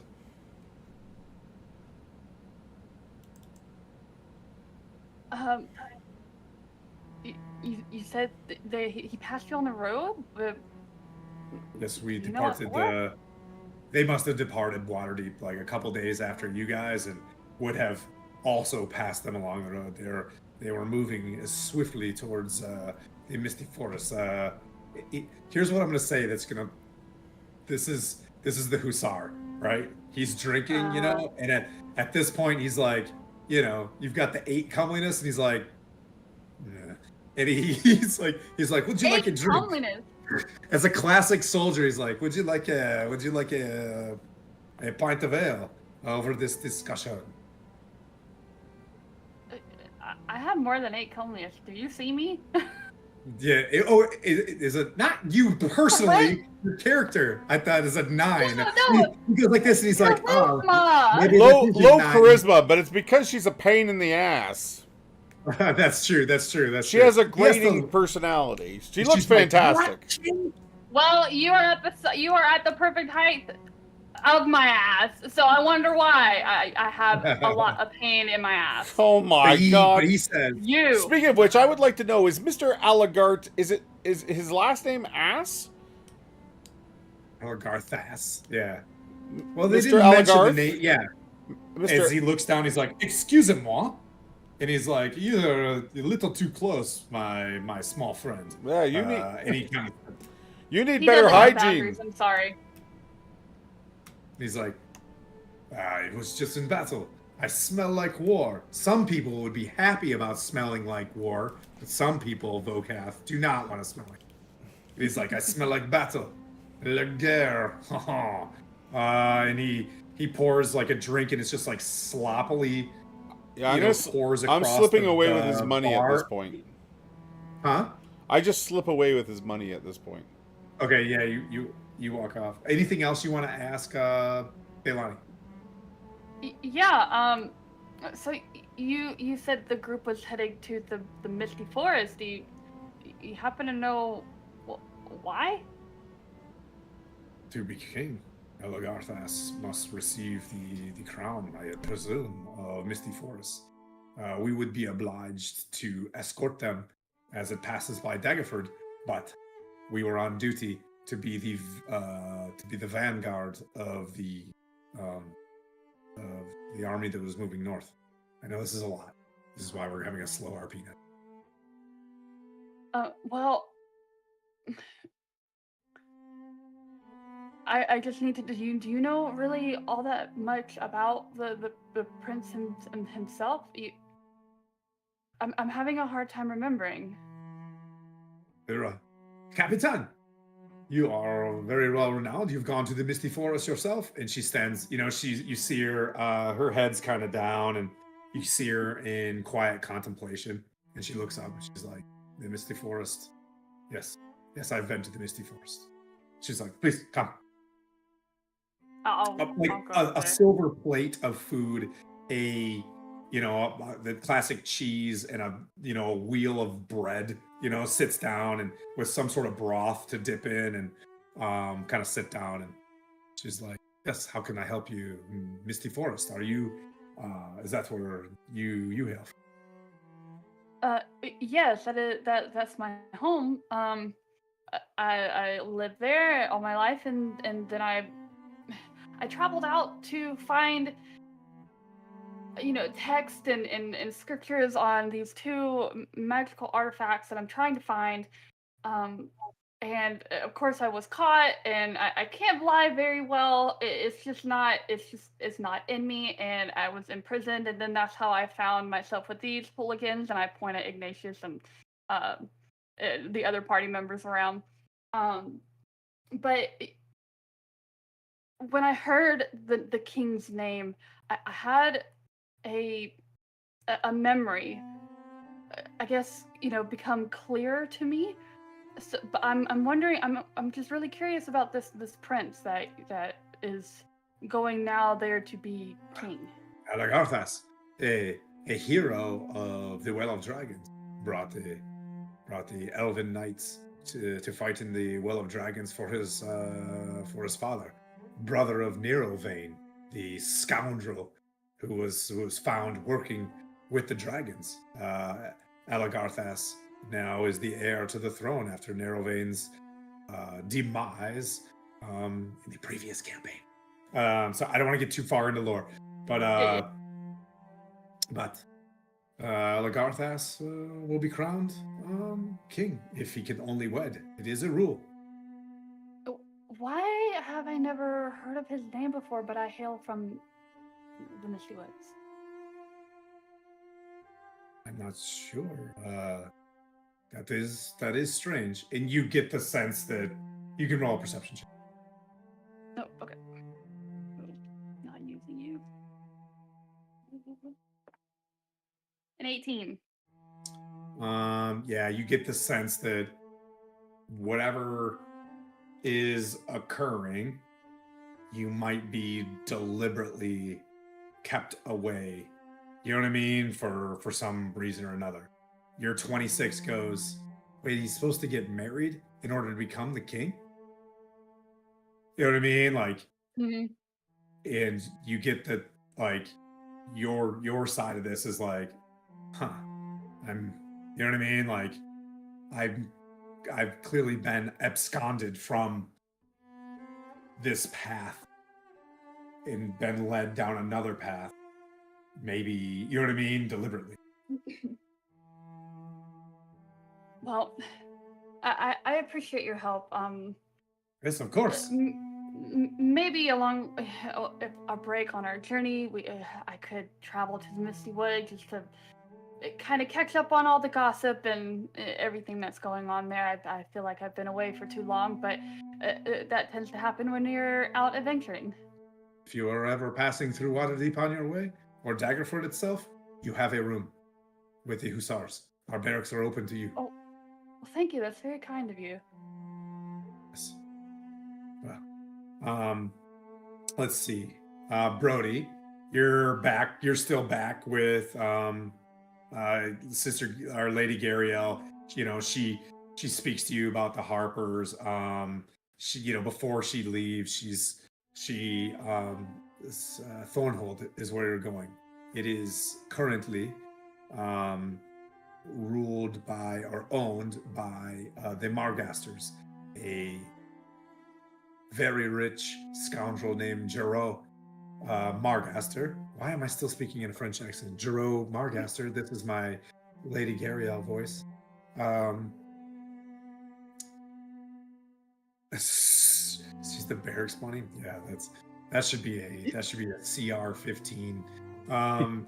So, and not to be confused with Coco Bunny. It's a totally different creature. Yeah. I had it, it was there. It was there. The Zero Margaster, a very wealthy family. We know that the Margasters hastily sold Thornhold to Lord Neverember only recently, and then Neverember during this crisis in Neverwinter. Hey, Kurt. We were just talking about barracks bunnies. We're being super inappropriate. So. I'm a Playboy bunny. I'm a barracks bunny. No, absolutely not. No, that is it's not a good thing in this world. I refuse that to happen. So, she lets you know that Neverember only recently purchased this huge keep in the Mare of Dead Men prior, and then this riot kicks off, like this coup kicks off in Neverwinter, and then she's like, and then miraculously he has a place to stay with his friends the Margasters.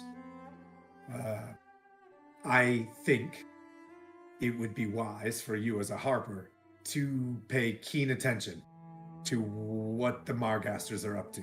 The Margasters are lethal business owners with very, very dark connection. What Neverember is a fool. He is kind of got his heart in the right place, but his heart is towards power and gold.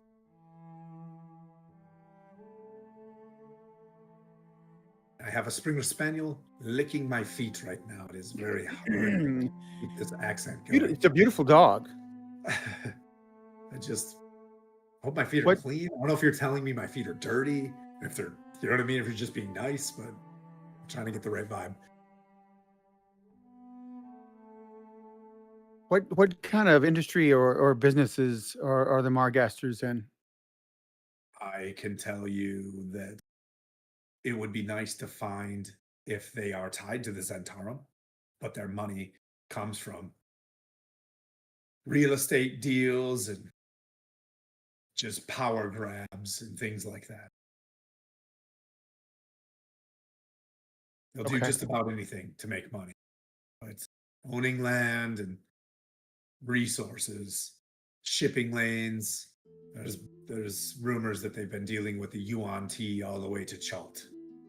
Okay. Pirates, Luskan. Luskan's a pirate village to the north of Neverwinter. Right. I will stick my nose and peek around corners and see what I can find out while we're down there in Thornhold. Please check on Kara as well. Ah, I will. she wanted you to have this. And she hands you these 5 badges, and they look like, you know, the Stronghold symbol or whatever. She's like, in case she didn't return, she deputized all of you. But Oh. you can take it or leave it. Pass it to your friends if you want, but I'm sure it'll come in handy. And outside of Fendelin, are they going to be honored in any way? you would be deputies of the Lord's Alliance. Yes. Okay. Why am I keep using this voice? You would be deputies of the Lord's Alliance. And you could back up this claim with your Harper's pin if you needed to. Okay. I'm like, what's that movie Beast? I keep changing. Wow, you got twapped twice. You're a goofball. I need to talk to Patricia. I will definitely. I'll pass these along to the rest of the group, and I will get word back to you somehow. Okay. Well, Brody, the Watcher, and Deputy of Fandolin, I wish you the best. I know I didn't have much to offer you, but I hope to see you again someday. Yeah. Oh, jinx! You owe me a health potion. If I if I am back in this area, I will definitely make a special trip. Yeah, she gives you a very warm and asking look and feel as she says, Brody, I truly hope you do return. And then she clasps your hands tightly with both hands. She's like, please look after Silith. He seems he's got a lot on his hands with turnip guy. And she just kind of he seems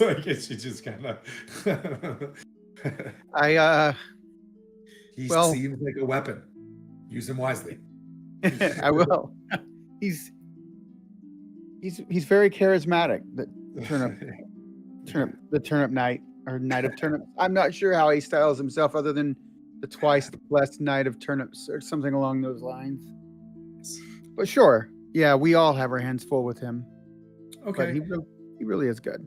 You depart there, and I'll say the 3 of you one reason. Can I be waiting Yes, outside when Brody departs? Like, oh yeah. And so when he walks out of the white wheel, you're outside? yeah.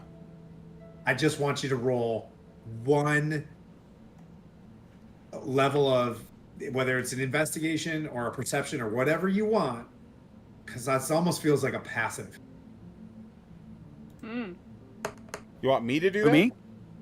Yeah, what is your highest passive? Is it investigation or perception? Perception for me. You can roll a full-on perception. I got a 20. Dirty 20. Oh, nice. You're listening to Phaelani, you hear her dart forward about Melandrak. You're like, hey, that's to you, her vibe in that Yep. was something. I steal the looking at guy's money You stole the guy's money. You walk outside and head to the white wheel. 3 more hussars like walk through you. They don't even know you hobbit through their legs. Yeah. And out the door, you see Brody and Lady Gariel, Sister Gariel, do a warm hand embrace, like very familiar on her side. Brody, you can do whatever you want with it. You can be familiar back or not. Oh, this is a 20. How would you, you know what I mean? Are you business or familiar as well?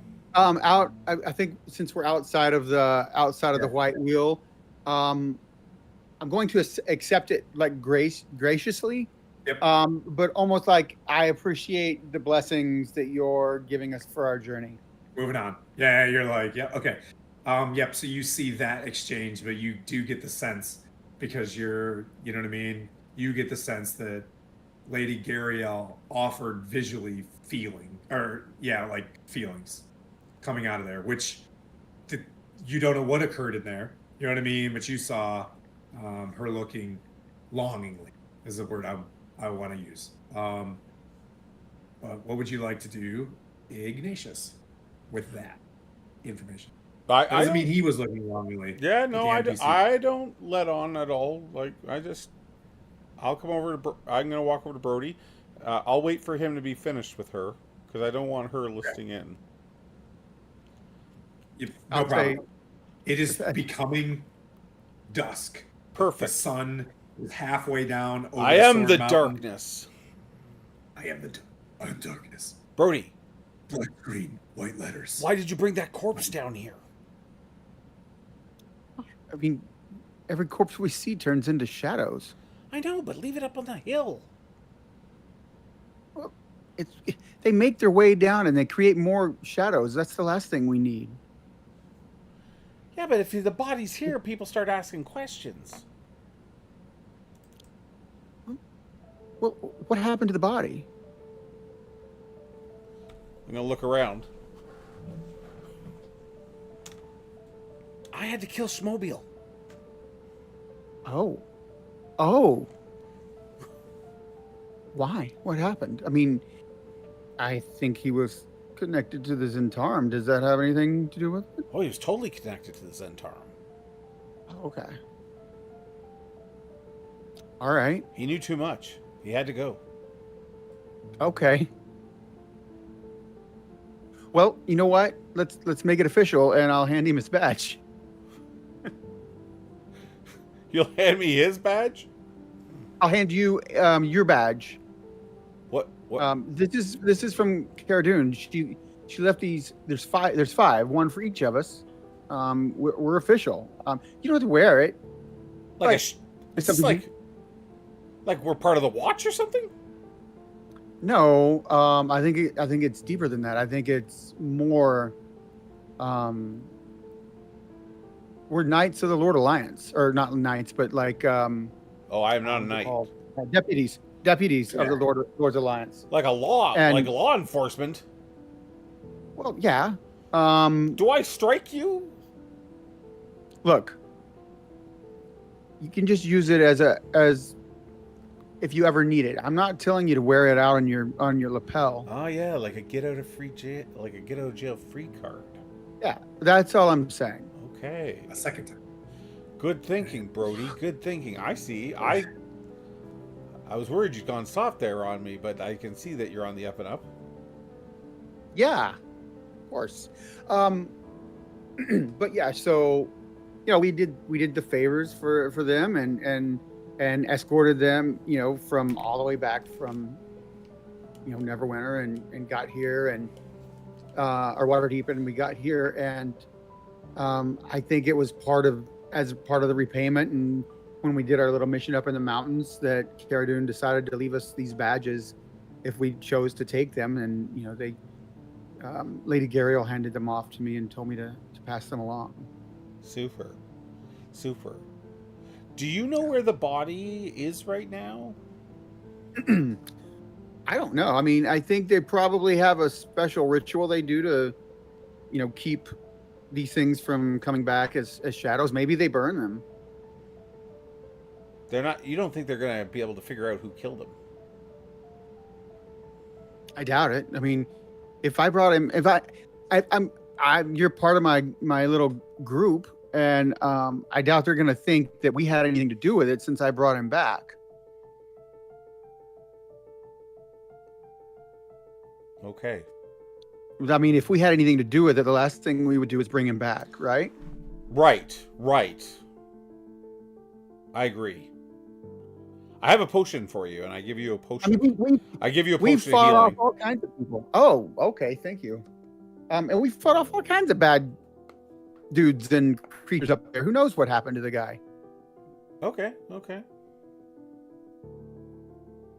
Right? I mean, there's no reason for anyone to suspect us. And of course, I'm saying all this, Tim. I'm saying all this like hush hush type, making sure Yeah. no one's around. Yeah. The only thing that are around you are like 3 horses that are tall and swaying off. You do a quick glance. Yeah, and you're whispering. There's nobody outside that you can tell unless you want to. Okay. Are we leaving for the Well, yeah. keep? Are we? So, are we leaving for the keep now? Yeah, I guess so. I mean, we've obviously we have to head. I don't know. Maybe we want to try to find a way around Mirror of Dead Men and get to Thornhold. That was terrible the last time we went through there. Well, we're gonna have to pull I don't know if we're- Feilani away from the horsemen because she's all up in their grill. Oh, really? Yes, What's that about? I think she's attracted to them. And they return the sentiment. I didn't get him. I mean, I assume so. Well, I mean, I'm just saying They are, we might not get out of here on time. We'll have to go see how things. well, they're a fine progress. fighting force. Maybe they can escort us. Oh, good idea. We could pay them. I have like 11 gold here. Dude, you Well, are the worst. You're I- the- I still have quite a bit of the gold from our bell and our bell exchange. Yeah, I know. I'm a little short now. I'll hand him 500 gold. Oh, I take that.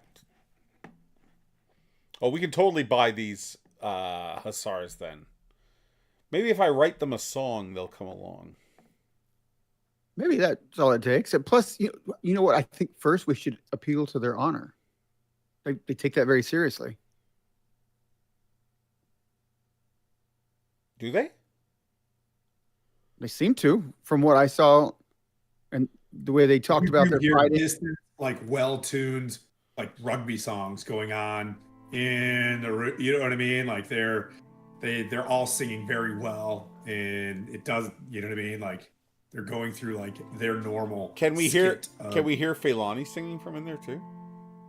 Yeah, you can try to, but you don't hear. Yeah, you don't hear her voice in there. Benton's on tap. What's up, dudes? What the? Woo woo. You don't hear Feilani. Okay, well, we'll head in. Or I'll head in. Yeah. Let's. Yeah, I guess there's no. It would make no sense to leave tonight anyway. So let's. Yeah. Let's link up with Feilani. Tell her we have plans. We got to. We have to head out in the morning first thing. Maybe she can talk to the Hussar group. And maybe they'll at least escort us as far as maybe the Carnath Roadhouse or something along the line. Okay. Yep. So you enter the Stonehill. Toblin and Hannah are working. The Hussars are all, by the bar. Raz is leading a song, Daz. Daz is leading a song. You look around and you see, Feilani kind of up with them next to the two, not commoners, but the investigator and the scout. Yeah. Feilani. Brody! Yeah. So Hey. y'all just left me up on the mountain this morning. we figured you had some unfinished business to take care of. I guess Hopefully. I did. I guess I did. I guess you did. I guess you Yeah, did. but, I mean, well, I was wandering and communing. I mean, you do that, right? You commune with nature. I was maybe not communing with nature. I was communing with my yeah. I was trying to reach out and get some idea about some things. Figure out what was going on with my brain. I guess something like that. Anyway, I was wandering and I found old mobile and thought, well, shoot, we don't want to leave him up here on the mountain, so I just strapped him to the back of the horse and brought him down, and then so Why didn't you want to leave him on the mountain? okay, so So we're back to this.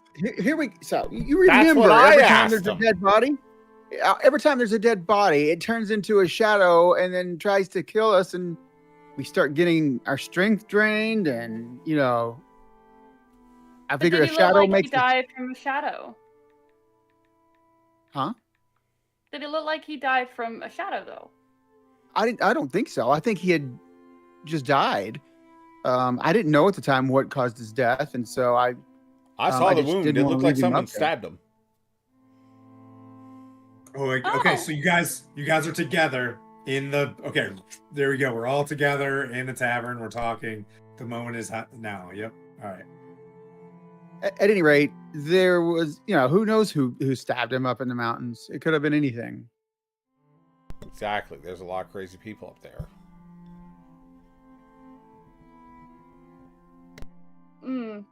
I unfortunately wasn't there as I was at my druidic circle, but I don't know why you couldn't leave him up in the mountain if he was stabbed.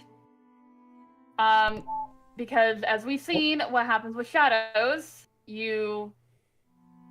what happens if someone dies from a shadow attack, they come back. And if he hadn't come back yet, I wouldn't. Oh, I see what you're saying. You're saying that if he didn't automatically become a shadow, then he would never become a shadow.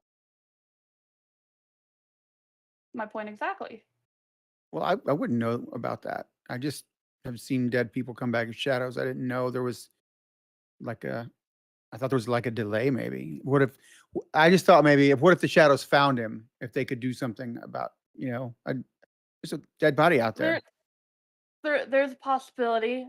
I mean, I guess it really depends on how long they're dead for. But being on the receiving end of someone dying by a shadow and it not long for their shadow to come back and attack, I would say not very long. Well, yeah, I do recall.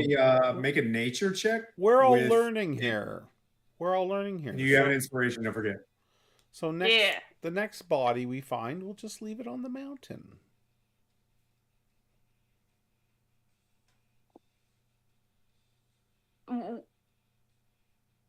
I'm very suspicious about that statement that you just made, Ignatius. I'm just saying that we'll learn from our mistakes. Brody shouldn't have brought the body down. That's fine. Next time we'll leave a body on the mountain. You said our mistakes. What mistakes have you made recently? I think he was just talking about the royal we. Yeah, the royal we. That's right. You said make a nature check? Yeah, go ahead and make a nature check, and the both of you need to make a deception check. And then she's gonna. Now remember, you have an inspiration. Coco. You said nature check with advantage, or just a nature check? Nature check. Yep. Okay. But I said, remember, so you have 2 checks you can make. Decide which one you want to know.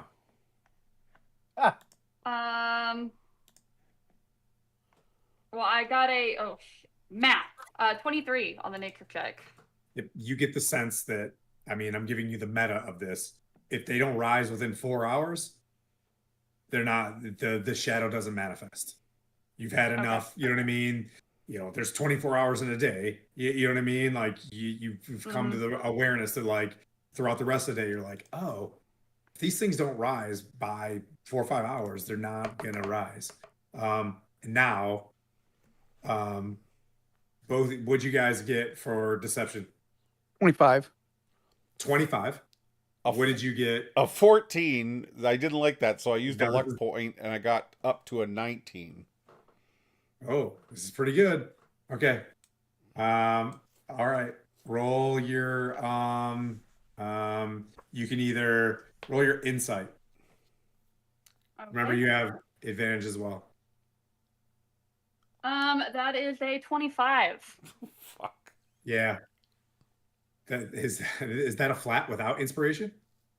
That is without. I rolled an 18 with a +7. So That's what I rolled, an 18 with a +7. that's awesome.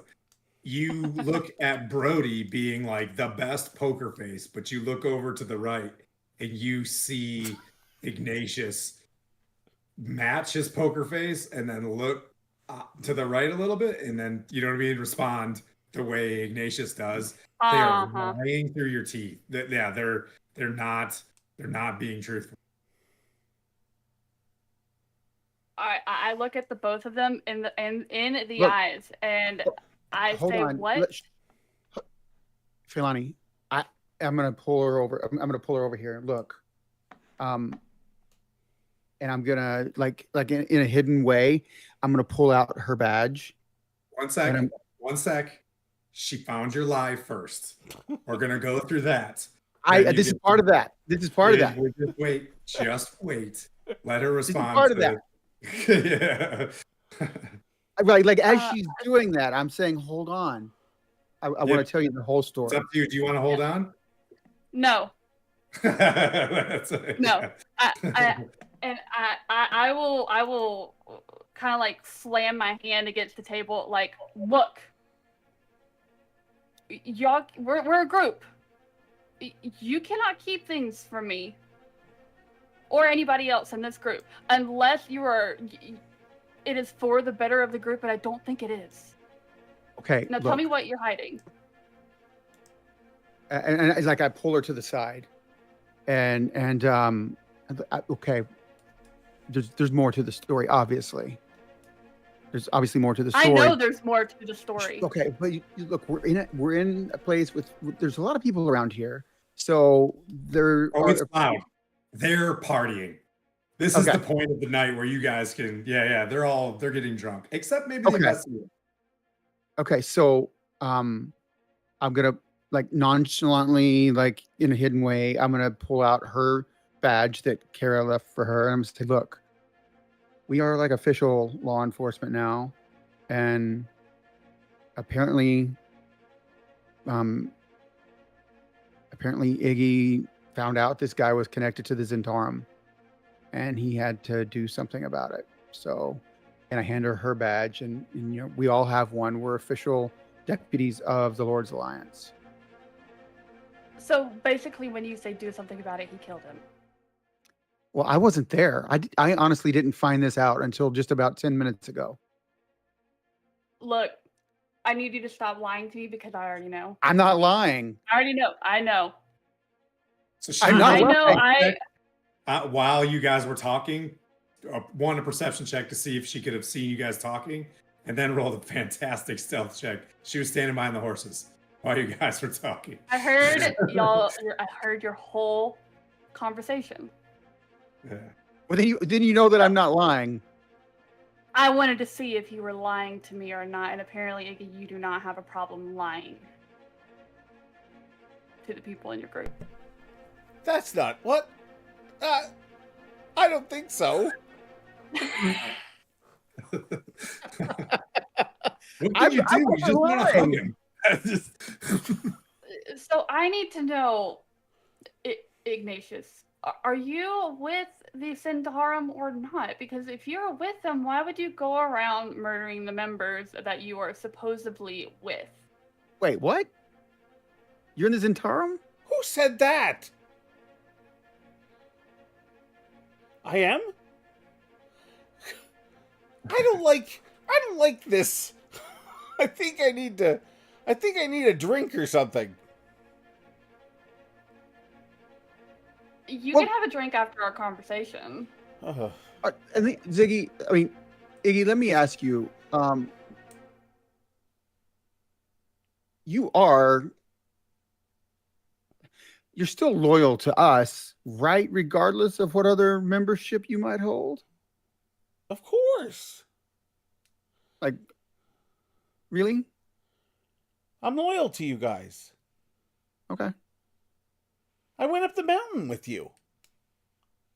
I fought the banshee with you. I fought the dragon with you. Yeah, you did all of that. But we And also have bigger foes ahead of us, and we need to know if you have our backs. And if you do, then we will have yours. But the one steady foundation of this group is trust. And we need to know that we have that between everybody. Well, how am I supposed to know that that you're going to be there for me? How do I know that? Why would I not be there for you? Have I not been? No. Since we've been traveling together? You're horrible to me. you know, Have you not thought that You pushed maybe me. that's You just pushed how me into the groin of that hussar over there. But did you not get his gold? How did you see that? Technically, there was no gold. It was all silver.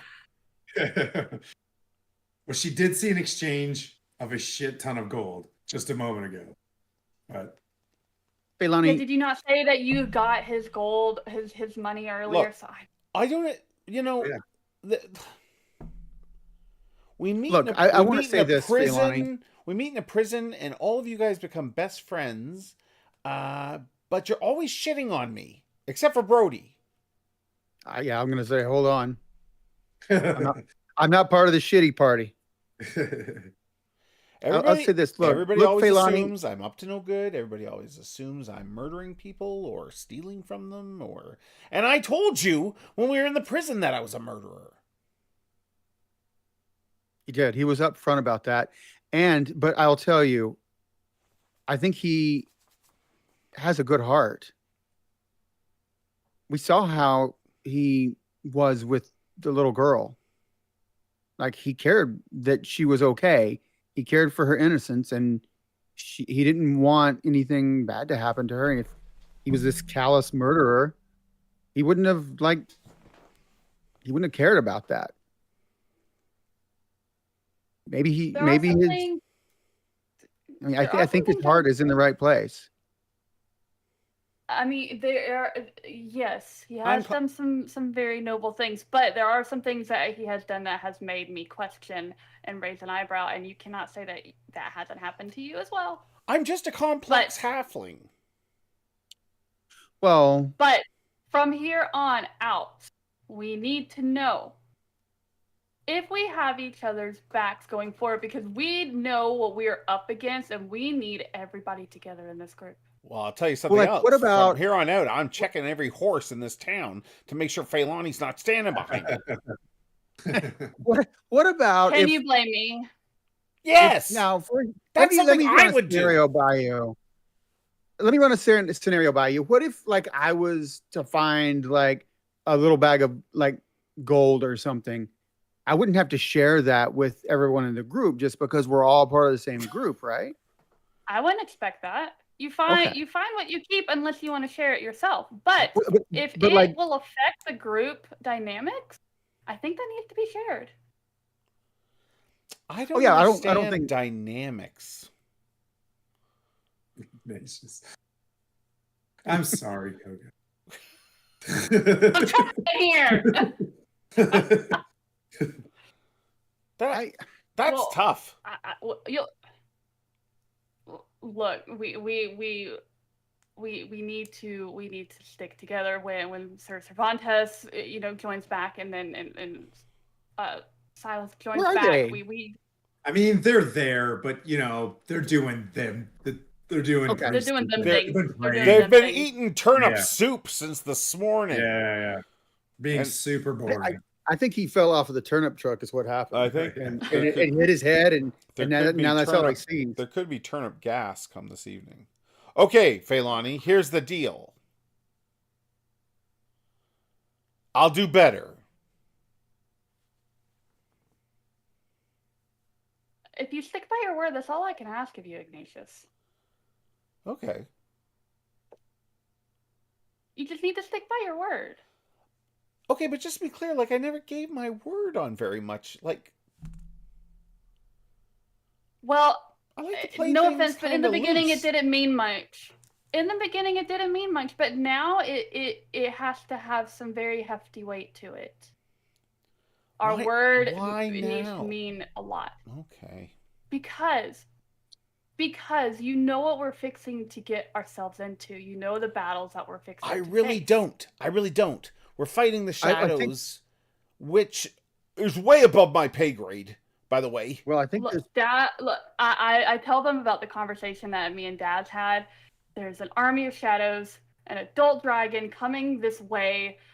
They From where? Thornhold, correct? Yep. Oh no, so Yes, it's coming Thornhold.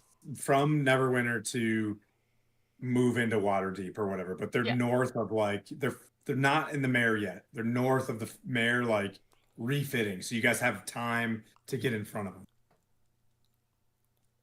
So there's an army of shadows and an adult shadow dragon heading this way. So if Why we can do just be prepared and stick together. But why do we have So to be maybe the we should- shield that stands in front of them? I think there's more than just that. It's not just about being noble. There's more to it than that. There's something that, okay, maybe not for you, but for me, I there's something drawing me to Thornhold. There's something drawing me to the mirror, Like what? and I can't really explain it because I don't understand it. But if both of those things can be true, we can be the shield, but I think there's more to it than that. And I think we have to do that. And I'm not, I know that your loyalty that you claim, that it lies with us. It doesn't lie any further. But I feel something like we have to do something for Kara. What? I agree. She's ahead of us, and whatever she's walking into, I don't think she's going to be able to handle it by herself. No, she won't. So if we can help Kara, then in effect, I don't even helps. know Kara. Well, we only met her once, but Thank you. That's not the good complete premise of all the reasons to go to Thornhold, but yes, She- that is- there's more to it than She's that. practically Yeah. a stranger. But look, it seems all of our solo missions are coming together. So if we need to go to Thornhold, then we'll go to Thornhold to figure out what you need to do. It seems like I have to go to the Misty Forest to find what I need to find and figure out what I need to do. Ignatius, I'm not exactly 100% sure what your solo mission is, but whatever you need to do, we'll be there. Listen, I don't have a mission. I'm just along for this ride. I'm not saying you have one now. I'm saying if it comes about, we will be behind you and we will be there for you. Let me ask you a question. Like, he still has the tattoo, right? Yes, I do. Yep. Where did the tattoo come from? The black rose. Got him all right. Good job, Coco. Thanks, Raiders. Yeah, I was, Heated RP right now. We're in heated RP. I Just just stay realized with I it. was off camera. it's What kind of about the hard. It's tattoo? kind of hard to explain. Like, I mean, it wasn't there when we were in prison, right? well, it kind of was. Big Jim. I was hoping to. I wasn't really happy in prison, and maybe I was talking to myself and mulling about. And you know how you make promises, or you speak to the great divine, like, "Hey, if you can get me out of this, that would be appreciated." You know, things like that. And You then, deal with and something. then a rose showed up, a black rose. Oh. Who did you make a deal with? I don't know. I don't know that I even Okay. made a deal, but Or maybe some- I did.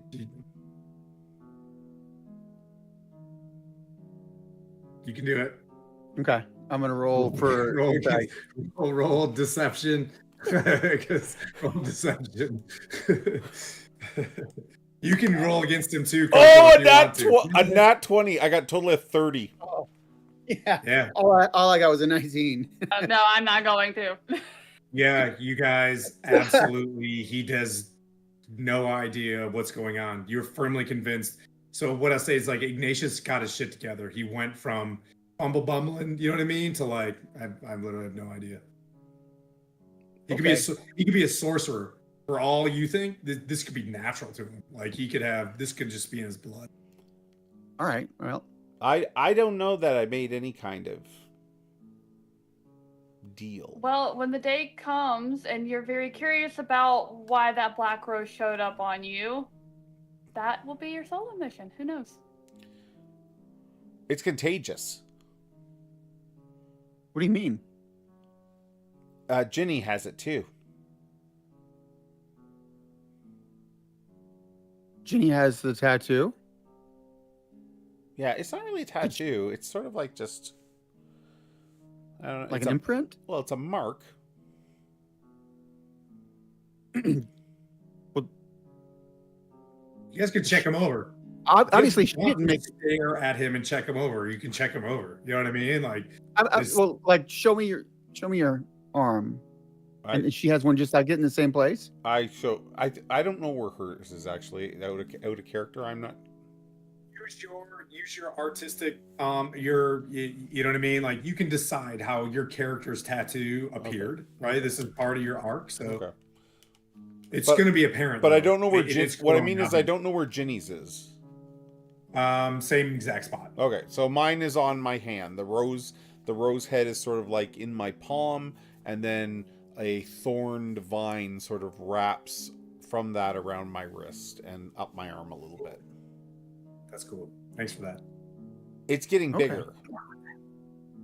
Oh, Yeah, that's not a normal tattoo, as you would say. You made some Well- kind of deal with somebody. well, I mean, that's kind of how my tattoos happened as well. But like I got them from my patron, and you know how That's they. what I'm saying. You received those from someone. Ignatius received his from someone as well.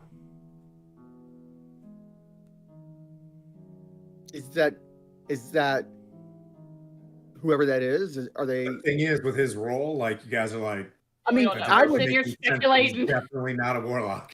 I would. Oh, so I wouldn't think he was a No, warlock. Like I didn't. Can I interject there? I'm not saying that. Iggy's giving off the sense that he just doesn't know where it came from. Okay. I don't know that you're necessarily ruling out that it's a warlock, but I think with my role, I would just like to convey that he believes himself With to a be, 30, you're the DM for you right now. So he, like you tell he believes himself Yeah. to be innocent, that he didn't if he's making you think that however this happened, it may have been an accident. So, I would believe that that's definitely possible, knowing that how I got my patron wasn't necessarily by choice, but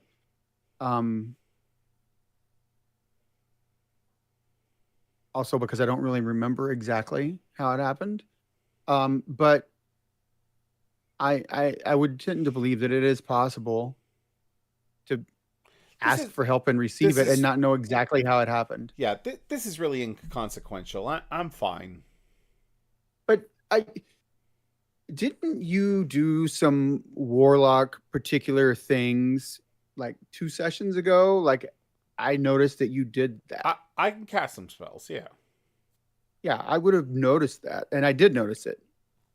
Mm-hmm. Well, say with your 30, you not being a warlock that long, Brody, you're not. I can't let you put 2 and 2 together on that one. Okay, You know okay, what I that's mean? fine. Like, you're like, yeah. That makes Yeah. sense. No, but but that's true. You've seen me cast some spells. Yep. Okay. Unless he wants you to put 2 and 2 together. But in this case, man, 30 is. Yeah, dude, it's in that that's 2030. insane. So, I don't. yeah, that I don't makes mind you making the connection. I just feel like that you don't have any like. I yeah, haven't, I haven't made. any I sort totally of believe you obvious- that you don't yeah. know exactly how you got the rose. I totally believe that. Okay. As you guys are saying this, Silith comes in, kind of sits down. And, I guess, Ben, looks like you guys have had some heated discussions. I'm Oh yeah, really, really touching stuff. wrapping it up in the church, and he just looks at you like he doesn't really care. You know what I mean? He's like, yeah, like, uh, Blah, blah, blah. you Four-leaf need your clover. healer. Blah, He blah, knows blah. his worth. He knows he's like, we're gonna continue a little bit through the evening. I recommend we leave first thing in the morning for Thornhold. Yeah, I agree. Okay. Silas, I wanted to show you something. When I was up in the mountains and before I came down, I found just a small patch of clover, and here's a 4-leaf clover I found, and I picked it for you. Okay, I'll grab, please. Yeah, he grabs it and he eats it. I'm driving his character right now. He's like, Okay, so a guy who's obsessed with turnips and someone who likes to eat 4-leaf clovers. This is great. It's like, very bland. And you can see like he's so tired. He's been bandaging and working on the wound and stuff. And he's like, hope you guys have a wonderful evening. He casts like cure poison, whatever, on you guys, and you guys are like, you guys are not drunk anymore. And he just Oh, I never drank. I don't drink. Yeah. I never drank. You okay. don't Well, he drink? definitely does Yeah. it. Okay. No. I'll make you a deal then. If we're gonna trust one another, we need. I can't trust you if you don't have a drink. I think you need to have a drink with me. Oh, man. Should we have a session 0 about this? Just let us know. Why- there's a boundary. Why should you insist on her having a drink? I don't know. I just If she feel. had, I'll put my hands up, like Brody. If this is what it Or, takes, I like, don't mind. Some people swear oaths. I think we should. Once we're all here as a group, I think we should all have some sort of a toast or a drink. Agreed. yeah, we should have a mutual, like a mutual trust. Like, Maybe we should Statement like of fact. all spit in a cup. Daz comes no, up that and he hands you a leather flask of wine. And she's just like, my gift to you when you are all together. There's enough for all of you. if Oh. I'm going to have my first drink ever, I want it to be meaningful. I like that idea. okay, we can Yeah. maybe we can consecrate the whole group of us with a name. Should there be blood involved? That's right. I forgot. Yeah, do this. Why blood? When I was Why not? when I was a kid, we used to like stick our thumbs with a thorn, and then you'd be blood brothers. You rub your thumbs together like this. The only thing that I've done is spit in my hand with my childhood friend and shake hands on it, but I don't want to. I like the drink better. Why can't Well, we? that's stick sort with of the what drink? what we did, but we like stuck a thorn in our thumb. Daz is standing very tall over like Ignatius, just like squinting like Philip Fry. You know what I mean? Like, what? Okay, fine, fine. We'll do a drink. I think we've all shed enough blood together that we don't need to do it again for no reason. Yeah, but it's about. Silas I think it's and about Jonathan are rubbing. There. I'm I think it's driving about- them. They've got their cups up. I think So, it's about rubbing the with, thumbs. I think that's. Silas, whatever the drink gets out, of course, Cervantes takes a turnip and squeezes turnip juice in there and does a No, blessing. if he gets to Right. put turnip juice in it, we have to put something else in it. You can sneak blood in it if you want. You're a rogue. You can sneak blood in this drink if you want to. Only put it in Sir Cervantes' drink, please. We should all get. I think. I have Just an idea. can I speak I out have of an character for idea. a sec? Can I speak out of character for a sec?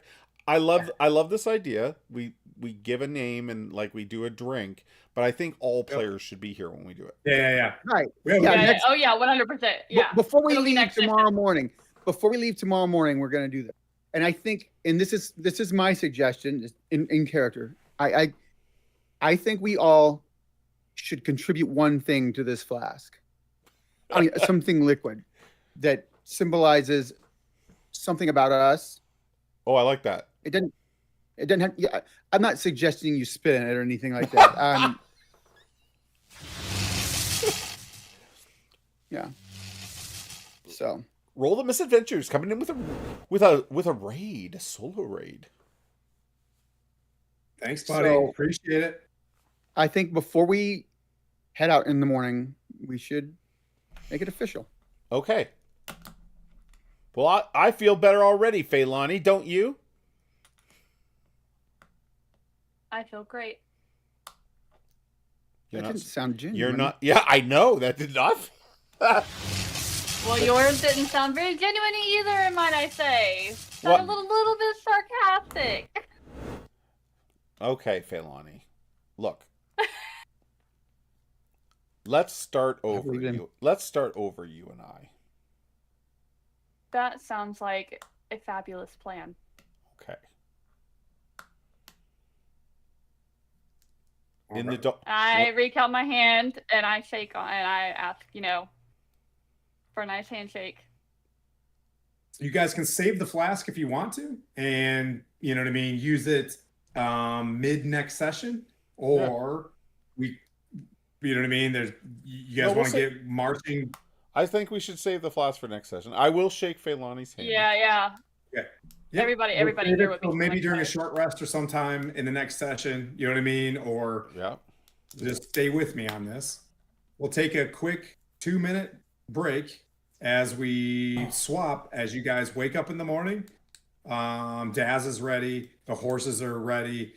Pierre Pedro is ready. You guys put Fandolin behind you, and you begin the last, we'll say 30-35 minutes of the session, and see what happens in the mayor of Dead Cocos. Take a do we have the switch out stream? Like, we'll be back in a sec. Yeah. Nice. Yeah. Nice. Yeah. All right, guys, hang on real quick. We're gonna switch to a live map that I made, and we're gonna use it, and then we'll make it quick. As the kids say, we'll BRB.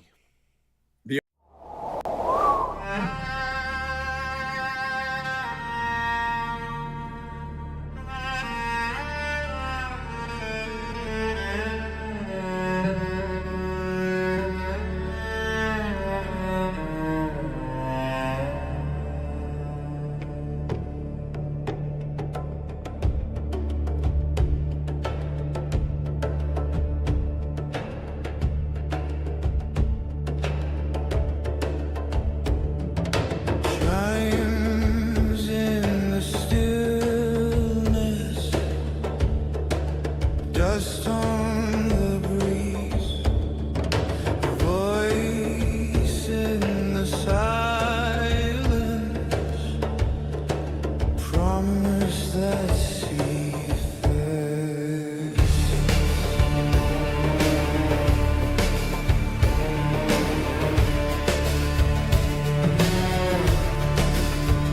We walked as blades in shadows name, drank from the well of silent shame, the sad new truths we dared not face, our past a curse we can't erase.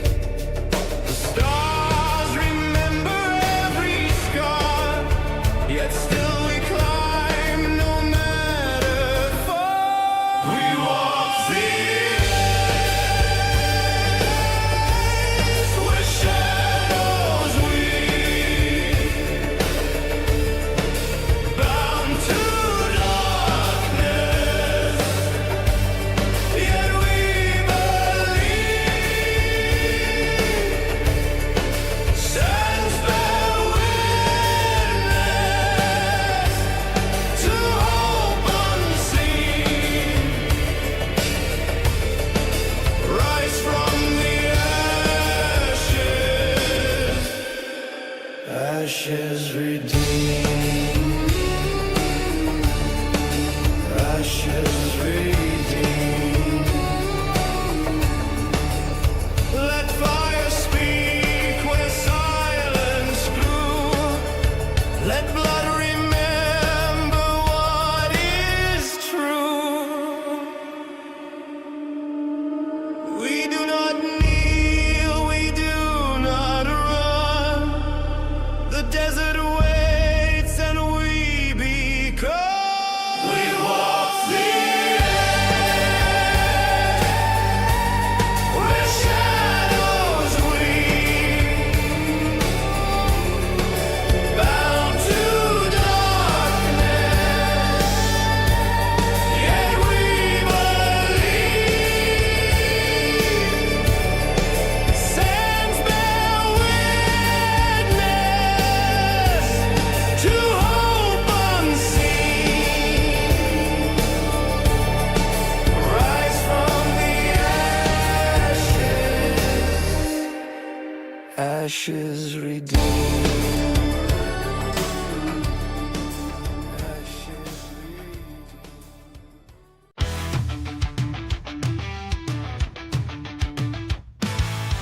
They're creeping in the shadows, eyes like fire.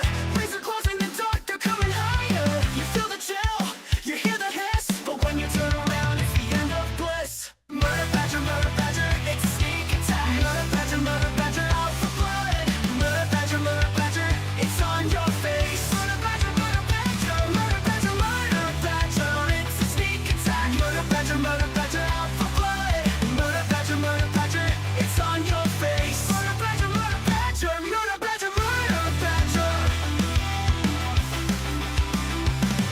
no mercy, no time, you're on their list. Never rip and tear through the fog and mist. These monsters won't care if you run or scream. Once they got you, you won't wake from the dream. Murder badger, it's a sneak attack. Murder badger, out for blood. Murder badger, it's on your face. Murder badger, it's a sneak attack. Murder badger, out for blood. Murder badger, it's on your face. Murder badger.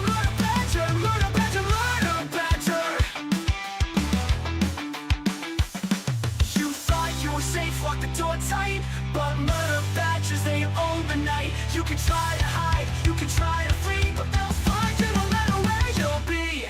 Murder badger, it's a sneak attack. Murder badger, out for blood.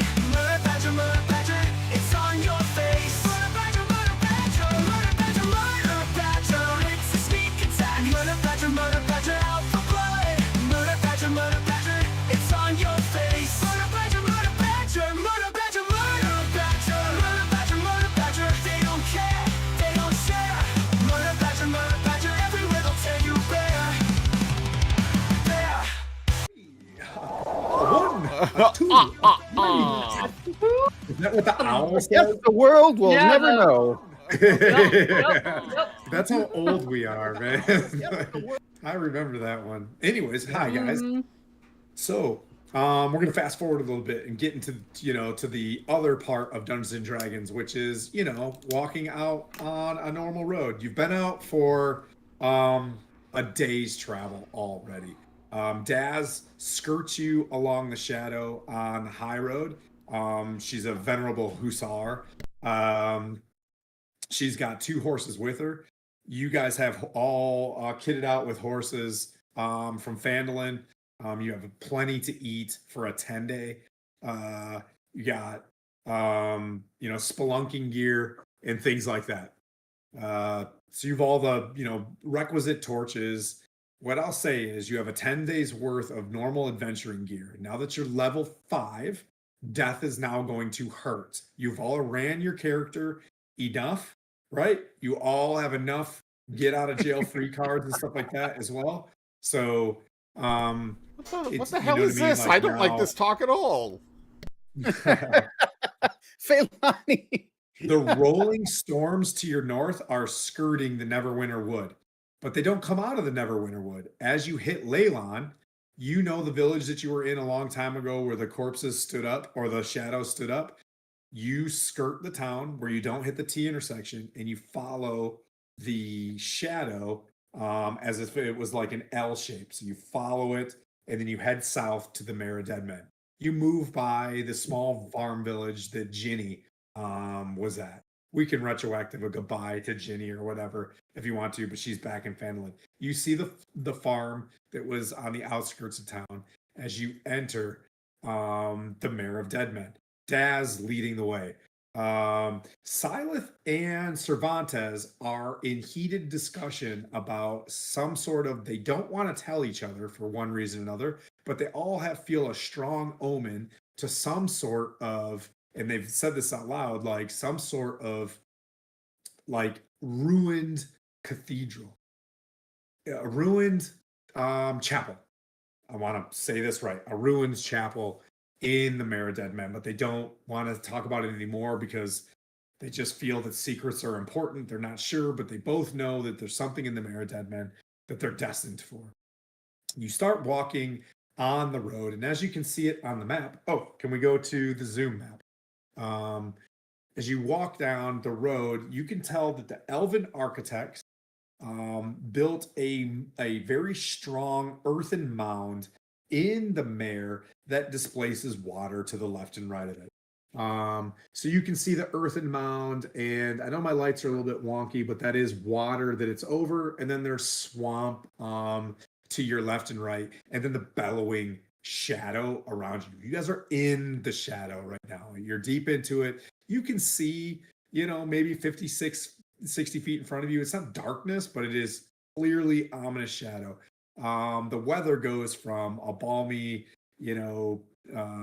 80-degree day to it's now in the 60s here. It changes.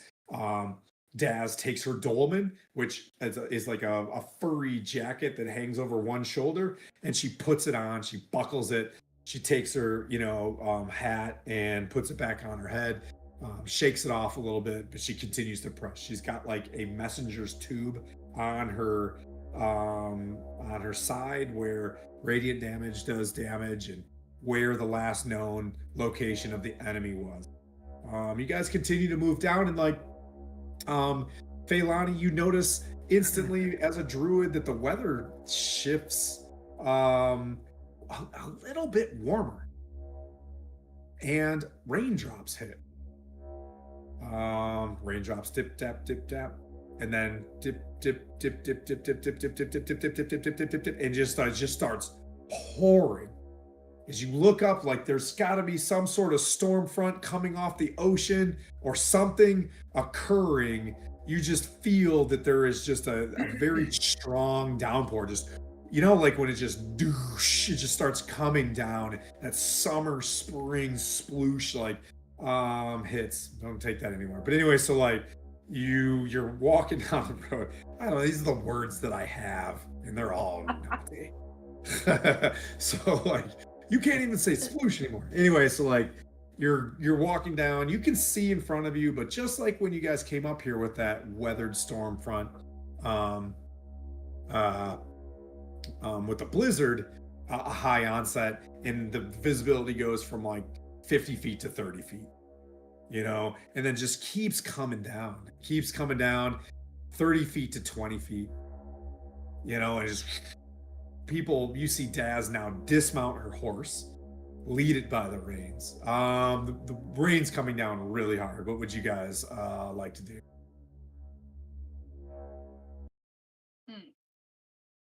I believe complaining is a free action, so. What can you do about this deluge? Find yourself another one.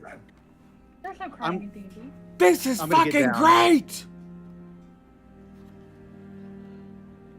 Hey, Feilani, you're a druid, aren't you? Can't you make it stop raining? Unfortunately, no. I can't. This is horrible. The only thing that I can do is figure out how long this is gonna last for. Okay. Oh, great. So I know the length of suffering. Are you gonna cast something? Is it a cantrip? Yeah, I'm gonna cast my druid craft, weather sensor.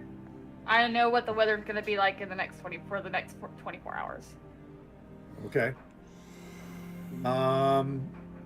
The rain stops in the next 24 hours, but you get the sense that you've been walking for about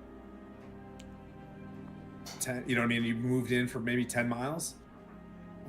You're mid your rest. You've got probably 20, 30 miles ahead of you. This rain, where you're at in this swamp, you start looking down, and you get the sense that it's going to continue to. Thanks, Brent. I mean, thanks us. Is that cannibalism if we? But anyways, yeah. You get the sense that you're not sure how this road's gonna hold, and the water, it just starts pouring. The water's fine, kind of right now, and it's pouring in, but you can start seeing the water rise.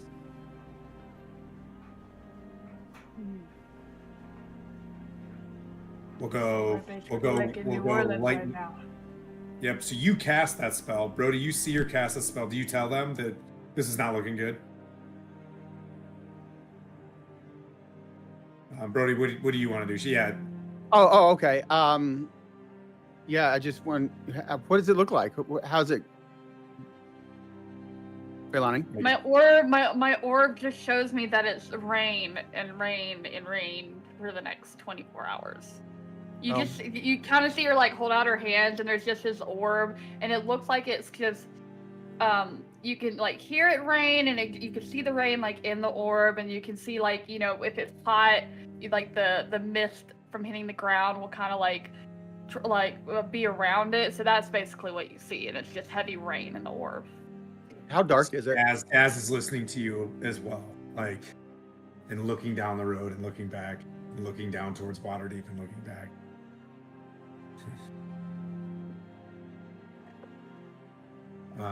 You were fixing to ask a question, Brody? Yeah. How dark is it? So yeah, it wasn't, but now it is. Like it's getting dark, but you know it's daytime, right? But it's dark. I'm going to like hold out my arm, and then you see like this ball of light form, and it kind of pops off, and then another ball of light, and it pops off, and there's 4 little balls of light, and I'm gonna spread them out like around the group, and they're just gonna kind of circle like around the group. So like Are they centered on you? Do they move with you? Yeah, they just move with us. It's the dancing light spell. Okay. How long do they last? Concentration up to 1 minute, and I'll just keep casting it. It's Okay. All right. Ignatius. Are we riding? You can dismount if you want, but everybody, Daz dismounted. It's like you can see the edges of the embankment of this thing. Imagine it's elevated. They're starting to come down in place. Okay, well, I guess if we're walking at that speed, I guess I'll dismount. I'll pull my cloak up so that I'm like not getting as rained on, but I feel like I'm just soaking like I'm just drowning. Daz looks at you guys and goes, "You said it's going to rain for the next 24 hours?" Yes.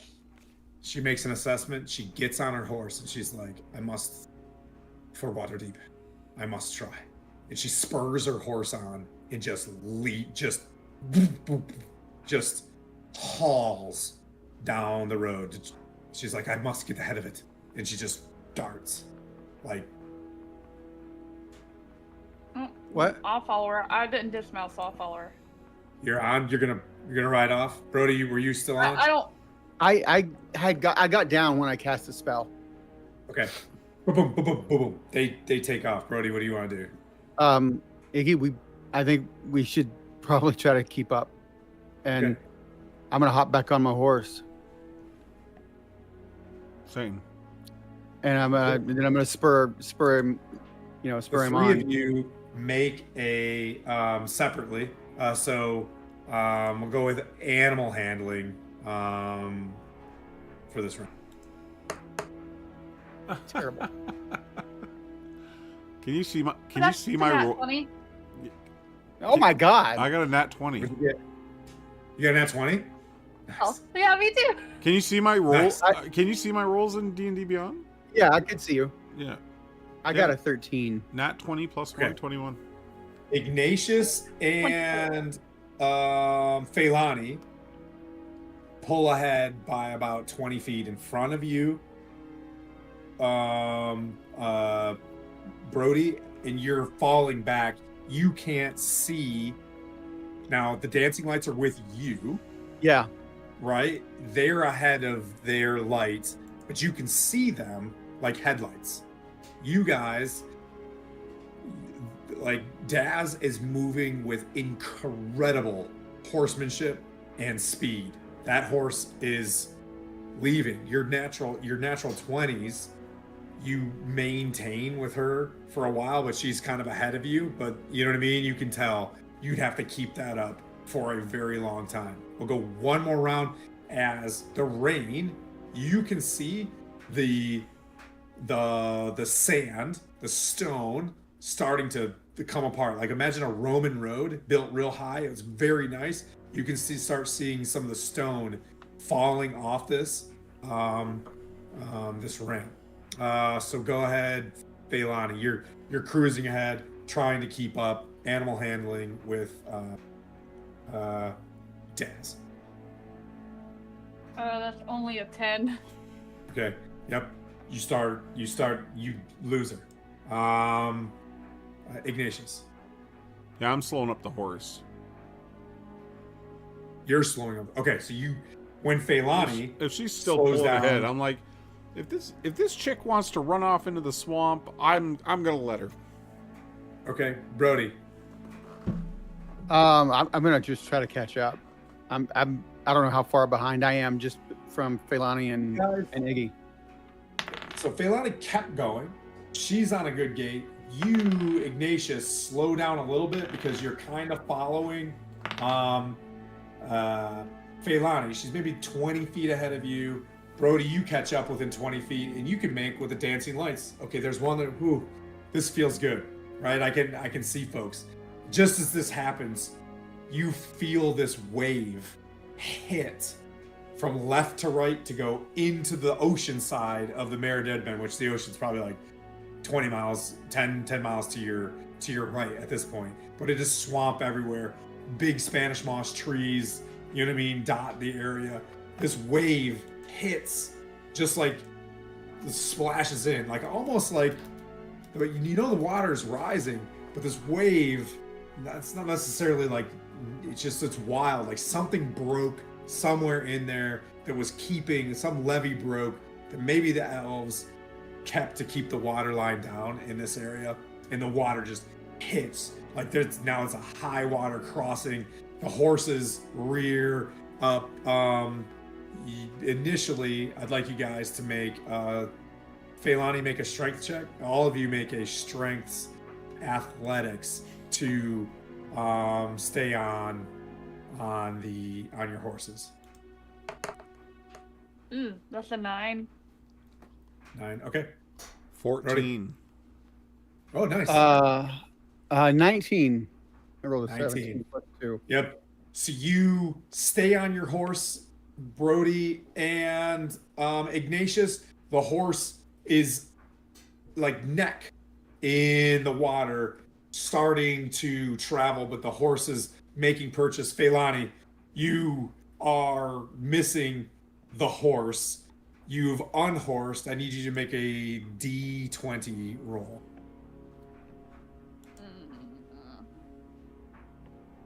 A 10. Oh no. Did I see her fall off?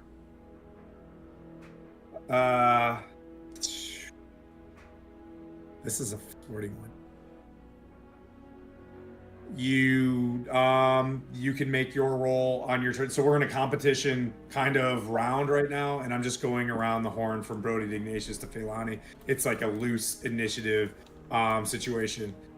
I'm gonna roll for this at some point. You feel a piece of equipment fly away from you, Phailani, as you are swimming around right now. I'll make a good call. It says DM's choice. As you are above water, but you start drifting away, you can see drift globes disappearing from you, and you're around. You feel something going away. You are drifting towards you like, so if this is, you're off to the right, like your horse, you go off to the right. Everybody's going off to the right. We're kind of theater of the mindish for right now. What would you like to do initially as you're unhorsed and you feel something disappear? I would like to turn around and figure out what I've just lost. Yeah, you look and there's robes, and what you can do, I'll say, one of the health potions. How many health potions did you get? I got a greater and then a regular health potion. Roll a d6.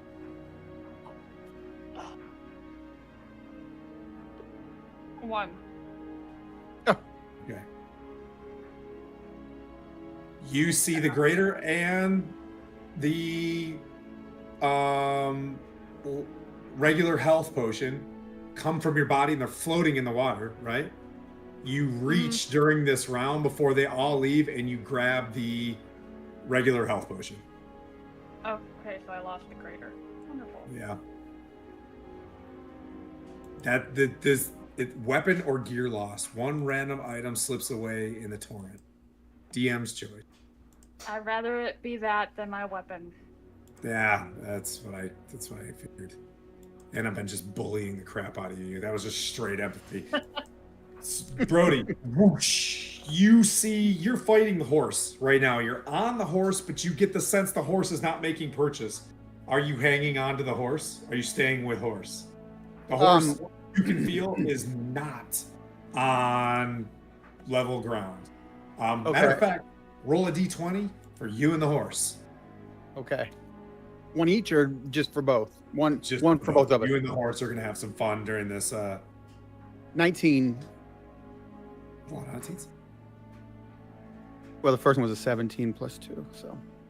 You find yourself, the wave pushes you, right? And almost as if there was another bridge that was going to be tried to be built, and they just shifted, you find yourself in like a tunnel of a bridge. You and the horse is pressed up against the outside of the tunnel. You're on the inside, right? And water and mud are just seeping in on you. You're trapped inside this tunnel for your next round. Ignatius,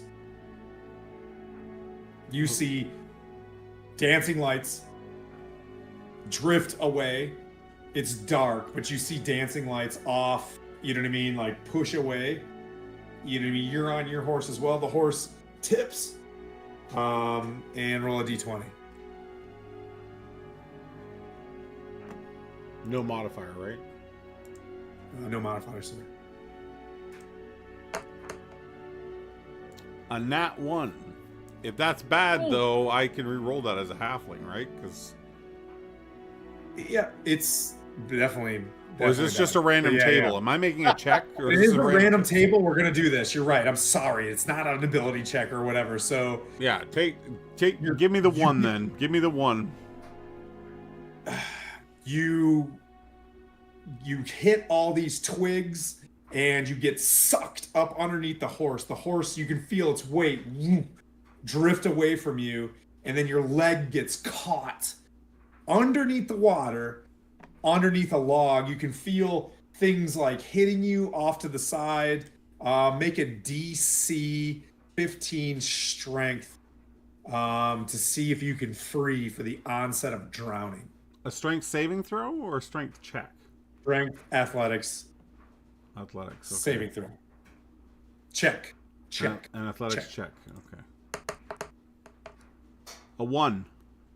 That's Oh a, my Come on, 2 ones? No, but you can roll this one again. No, it's not a 3 1. minus- It's a 3 minus 2 because I only have 6 strength. Roll a. You're gonna take all of nature here. I love nature being a D6. Okay. You are just guzzling water underneath this thing right now because technically you can hold your breath for like 57 hours in Dungeons and Dragons. In terms of turns of roleplay, you take 2 damage worth of just drinking water and being scraped, right? So you take 2, natural causes, natural disaster, but you're still caught underneath this thing for the amount of time that you can breathe. Feilani, where you been, you've got this bottle, you put it in, you know what I mean? You're hanging onto it tight, we'll say, unless you want to let it go or put it somewhere. Roll another d20 as you're still drifting in the water. And I'm talking like you feel yourself like it's just gushing. You can't even say it. You're moving out. Can I use my inspiration? Yes, you can. Absolutely. Okay. Ooh, no, not on this roll. On the ability checks. Yeah. What did you get? I'm in danger. 2. You start spinning around into a whirlpool, and you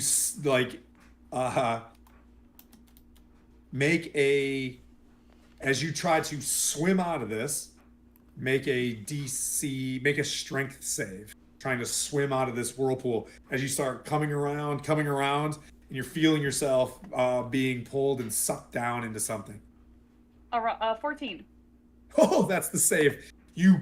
Oh, thank You're God. exhausted. You swim yourself out of this thing. You've got this health potion in your hand. You ever like try to swim with something in your hand? Like you're struggling Oh, yeah. out of it, and you're spinning and you spin out of it, and keep moving. The dancing lights are gone. You see them on the other side of this big stone object, which looks like a top of a old, like think of mayonnaise bridge or whatever. You see a ruined bridge that's moving away from your distance. You're moving like 30 feet a second almost, like falling. It's like literally like a landslide or a flash flood. But you now lose sight of where your friend was with dancing lights. Brody. So for you, you're in this cave. How do you want to get out of this cave? It's filling up with water right now. Right. And the horse is with me? You know the horse is being pushed with water against this, and it is raising. No horses die in this. When you abandon or do whatever to this animal, it lives, okay? It respawns or whatever. So whatever you gotta hoth this thing and sleep inside of it, somehow it lives. No never-ending story here, people. Yeah. All right. I'm a high fantasy D&D. Sorry, guys.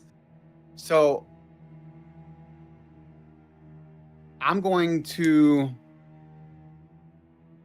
reach out, and you see Slinky come off my arms, and I'm just gonna grab his tail, and he's gonna be flying, and I'm gonna say, help pull me out, and I'm in my mental connection, and I'm gonna let go of the horse's reins, and just hope that he can find his way out with after I get out. But I'm gonna have Slinky sort of like pull me up a little bit so that I'm not being pushed as far under, and I can just use the side of the cave to help propel me forward. Yep. And with the help of Slinky, that was a good idea. You know what I mean? Slinky manifests and he pulls you, and your head gets above water. The water's still rushing extraordinarily hard. Make 2 D20 rolls, because I'm gonna do some. Slinky is out of your hands, and now Slinky is dealing with this, regardless of being able to fly, is still underwater. I rolled 2 at the same time. Yeah. I rolled 2 at the same time. One was a nat 20 and one was a 13. Okay. Well, I'll give you the 13. Okay. Yeah, so just rapids just hit you instantly, and that's where you lose Slinky. And you lose your bearings as you're completely washed away at speed, and will lose your next turn. You're just, for the next turn, you are just moving at a massive rate of speed, and that'll bring up Ignatius. Oh, yeah, make your save. I'm pinned on the bottom, right? Yep. You're still pinned. So I'm making a athletics check again? That's right. Yes. Yeah, this is not going to go well. I'm going to drown. 4 in total.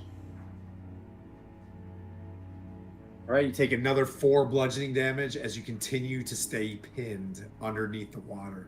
And you are now 12 seconds into what's your constitution, right? What's your con? 13. So that's not a plus, is it? Wait, no, it's plus one. It's plus 1. So I think 2 minutes. I think they gave you a minute plus 1 round per constitution bonus, isn't it? It's a minute plus 1 round? Interesting. Okay. I thought it was a minute per plus 1. It was a minute plus a minute if you had a plus 1. That's what I thought. I don't know. I can look Regardless, let's not overthink that. I want you to feel like you're drowning and you took a little bit more damage from scraping and just debris because you're held there and there's like rushing debris smashing against you. That brings up Phailani. So you said I was able to get out of the spinning that I was in, correct? Yep, and you roll another d20. Oh, okay. Okay. A 19. 19. Yeah, same. You wash yourself and you find yourself in some sort of, you like hit stone and you see what looks like a keystone of a door or whatever, and you just fly into a room. It's something, you know what I mean, buried under the water, but you're in, you know what I mean, like in some sort of, you're just washing around inside some, you feel like it's a cave, but you see stone, a door, like you drifted into some sort of, you know what I mean, like building. So that's where you are right now. Ignatius, what, Brody, you're still moving out of the speed of heat. Jeremy, one more.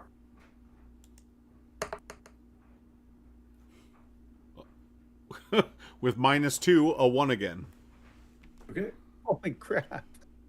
You'll take 5 more bludgeoning, piercing, you know what I mean, total damage as you're getting rocked around underneath the water. You all are experiencing this. Brody, you continue. It's Phailani's turn. You're inside this cave or this room. How do you try to get out, or what do you think you want to do? You see water gushing in from the front. You see water seeping around like a corner as well. The level isn't like going down or it's basically Yeah, same as it's going up. Oh, you can make an assessment. You can make an assessment. Oh, okay. Okay. Like You can make a nature check. investigation or- Survival. Okay. Oh, nature. Okay. Okay. It's gonna be a 23. You feel like you're on a bit of an incline and the water is starting to drift a little bit, you know what I mean, behind and around this building. You instantly see like headstones, falling. You see like dancing lights zip by you and hit behind this building that you see on the map. You're like in the main door inside there.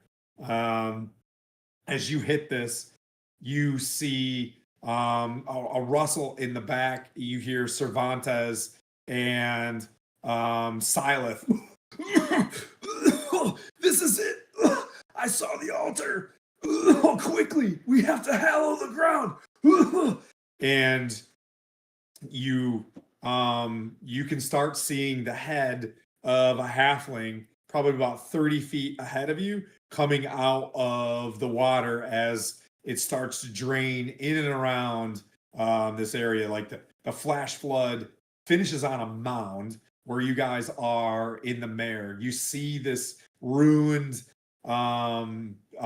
looks like a chapel of sorts. There's vines growing all over it. There's a massive hulk of a vine of like nasty looking kelpish swamp stuff buried against the door where Phailani, you're kind of looking out. To your right, you see like some sort of altar as the dancing lights are emanating over this place. You see you're like in some sort of ruins and there's an altar off to your right. You look to your front and you see, like, if you look at Louisiana, like mounds in the swamp where they bury, like there's these cement like caskets or whatever. Not caskets, but sarcophagi or what have you. The words escapes me. Encasing. You see them opening from like the water blowing through, and you see like 3 of these long tongued like zombies kind of, you know what I mean, coming out. As the 3 of you can roll initiatives, I'll put your characters out there real quick, and we'll do just a little bit of this to kind of to start this off.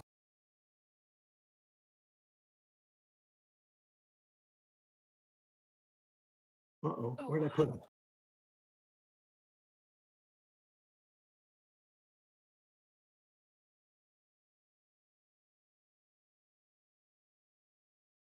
We're rolling initiative, right? That's correct. Yes.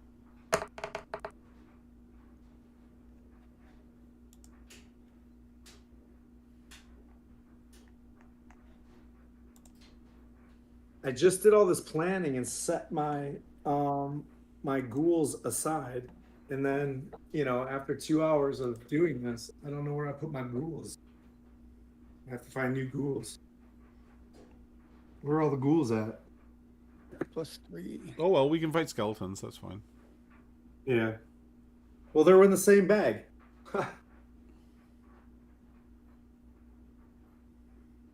You don't need to put ghouls against us, is what I'm saying.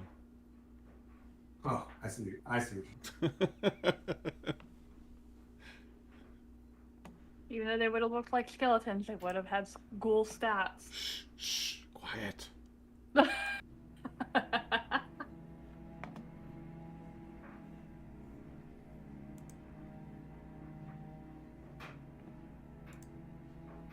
me 1 second to get my bearings.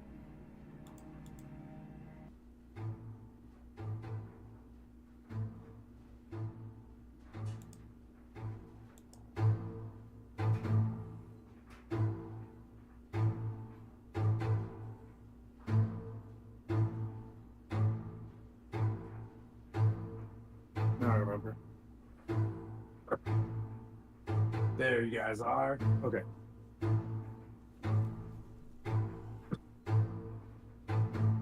Anybody get above a 20? Nope. Mm-mm.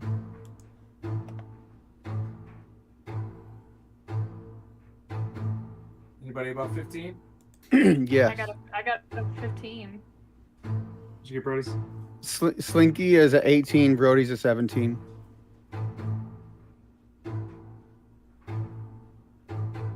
$15 for Coco slash Feilani. And then what'd you get? A 13. okay. So Slinky, yep, can you see the map? Can you see where you're at? Can you let me in the Zoom so I can get a better look? Oh, okay. Are you yep. Yep.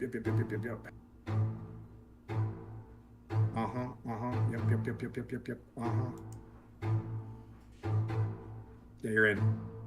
Awesome. Connecting. Oh yeah, that's much better. Can we go to battle map?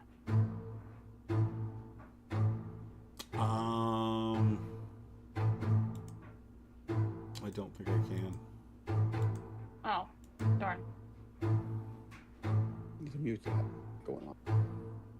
I can point you if you're looking at Twitch, you're inside the building. And the ghouls, I'll point them out to you, Feilani.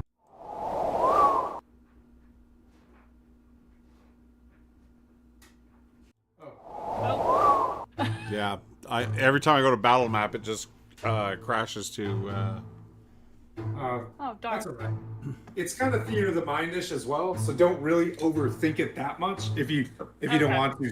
So right in front of you, you do see a ghoul like 10 feet in front of you. You're the tall Okay. mini in the middle there, and then there's a ghoul facing Ignatius, like right outside the door. Like Ignatius, you know what I mean? Like you're there as well. Took a little damage, but Slinky, you see where you're at, Brody? Slinky, I'm going to tell you right now, is nowhere near the map. Probably, we're going to say, for all intents and purposes of this fight, will arrive to you on the next session. Okay. I had to leave the Zoom. There was just a crazy echo, even if I had the mic and Yeah, everything turned off. Try again. Try again. My audio was going. I apologize. Okay. Yeah, let me try that again. I'm sorry. No, don't worry. We can theater the mind what you plan on doing anyways. You have two ghouls like directly in front of you. All right. Then I am going. Okay, you say directly in front of me. Yep.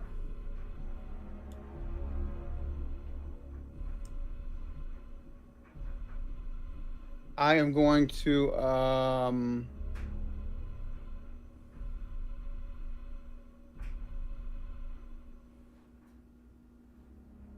let's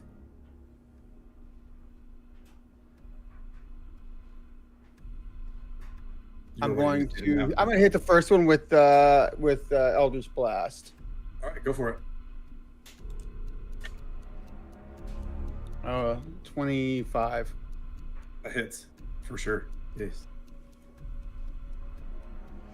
And only 6 points of damage. Okay. Force damage. Yep. So the first shot in like 2 or 3 days, you guys hear the burst of his, serpent, Yorgamandir force damage. You see the ghoul that was heading towards.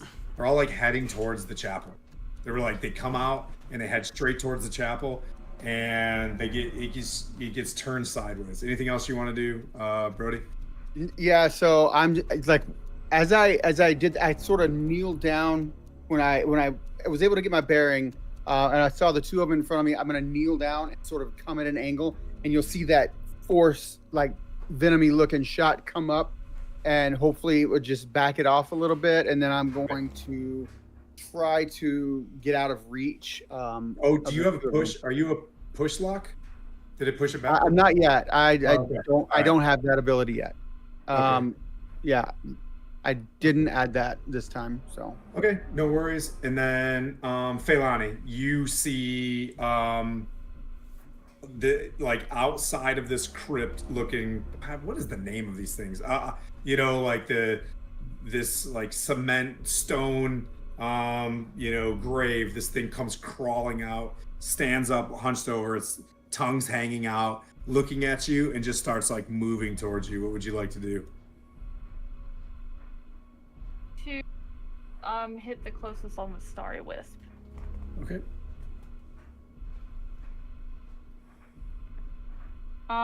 Let's say 12 to hit. I believe that is skin. If I am correct. I'm switching to combat mode. It's been a little while. That hits on the nose. Nice. Oh, sweet. Okay. That's 2d8.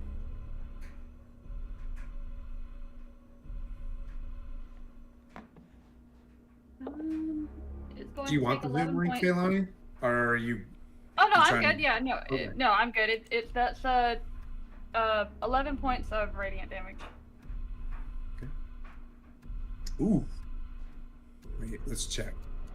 As a huge flash of holy light just, bursts in the dark and the shadows. And I would say for the theatrics of this thing, a lot of the light in the area, the shadow that's in the area, it just moves out. You know how it was kind of daytime as well? Mm-hmm. The dancing lights, the whole area gets a little bit lighter because of the use of the radiant damage. And you hit that ghoul and it's got a hole in it, Death Becomes Her. And it's just like dead Scooby-Doo style. There's a hole in its body with the whip you just hit. Rude. Is that all you want to do? Yeah, that's everything. I'm trying to get my balance so I could shoot off another one. Ignatius, as a ghoul was coming up to you to swipe at you because it was right next to you coming out of the ground, you see this thing get hit by radiant light out a door. You're spitting up mud and night crawlers and worms, and you just got probably slugs all because it's Ignatius. You have slugs everywhere. I mean everywhere. Oh, you got slugs, bro. Oh yeah, stand. Leeches. Puke You got slugs. leeches. It's stand by me, You're- baby. So what would Ignatius like to do? Well, You're being leeched. is there anyone? Sorry, so there's no one adjacent to me any longer. Sorry. No, can you see you on the map? I'll show you. Because you're wearing dark, rogue robes. You're right here. I know I'm sneaky. Okay, And this is the baddie that just got shot. but is he This is the dead? baddie Is that that- baddie dead? He is not dead, but looks. I think the term is bloodied. Okay, well I'll attack him then. Okay. Now they haven't gone yet this turn, correct? They have not. So now Interestingly enough, now that it's I'm almost like I planned that for a hasty encounter. now that I'm an assassin, I get to get advantage then on that attack roll because I go before him. It tracks them. You're gonna do this, like. I pull out my And new don't do that, new 'cause that's sword. more chill. Yeah. Okay. Woo! You what? I pull out my new sword. Oh. Okay. Brody's outside. A 27 I don't know if a 27 to hit. I should pass him. Dude, that hits progeny. That hits. Yeah, that hits everybody. Okay. So, there's not a way on D&D Beyond to have it add your sneak attack damage. I guess. You can just roll it. I know you have dice, Jeremy. Use dice. Oh, here it is. Okay, I got it. And then another. That's Zach, tell him to use dice. Harass him in chat. 17 damage. 17 damage. Nice. And Okay. and Yep. You. 9 of it. How do you do this? How do Nine you of do the it's- ghoul? Just tell me. Okay, so my sword lights up with radiant energy. Ooh. Because it's my packed weapon now. So I can have it do radiant, and I swing down at this thing and impale it. I imagine it just melts off of my sword because it's undead and it being radiant damage. And then I spit. I hawk a loogie. One of those. That was going well, and then you spit. Like that One was of those- so good. I and spit then you mud just on. ruined I it. spit mud out of my mouth, Hakalugi. and something crawls out the side of my mouth while I do it. Yeah. A leech. It just sticks to the. It was juicing you, and you try to spit it out, and you're gonna have a leech for the rest of the. You got leeches, man. Love it. Oh Leeches. man, I got leeches. You got All leech, right. son. There's only 2 ghouls left. Let me look at that map. Oh, I have the map. I'm a fucking idiot. All right, so I just brought up the map on my screen, like it's not directly in front of me. All right. One moves towards Dear Sweet Ignatius. Here, next to this huge pile of vines and stuff. Huge pile of vines is over here. And then the other one's gonna take a swipe at Brody. We'll go Brody first since he's clean. Let's roll. It's Warduke Wednesday. Warduke die. As this thing does a what to you at level 5? It's gonna do that. 2-bite attack. The first one is a 16 to hit. It misses. Thank God for my ring of protection. Oh, my God. Just barely. Yeah, and this one is a 16 to hit. So this thing just comes at you and tries to bite you twice. And Sure. yeah, so You want me to claw? I flashed the ring in its face, and somehow it distracted it. I rolled 2 16s in a row. Fantastic. And then Ignatius, the other one, tries to strike you for an 11 to hit. No sir. Assuming that's No sir. okay. And its next is a. Well, that was bound to happen. Is a natural 20. I've heard those hit. They do indeed. So this will be. Oof. How you doing? Oh no, this is gonna be 7, 8. Die 6 out. That's 8 piercing and 6 necrotic. Now I'm gonna roll. Ow. So that's 14 total damage.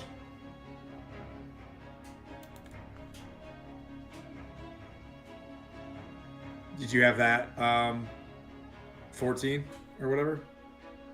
Did you add that already? Yeah, just tell me how it's more. 7 more. So 21.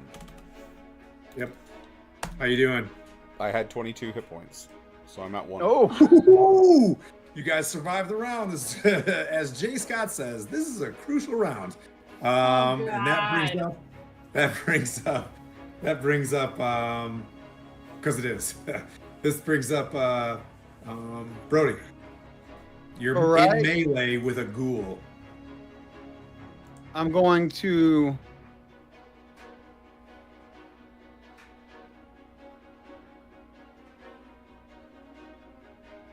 I'm gonna put my hand up, basically just under its chin, and just release. I'm just gonna release just like it's almost like a pulse.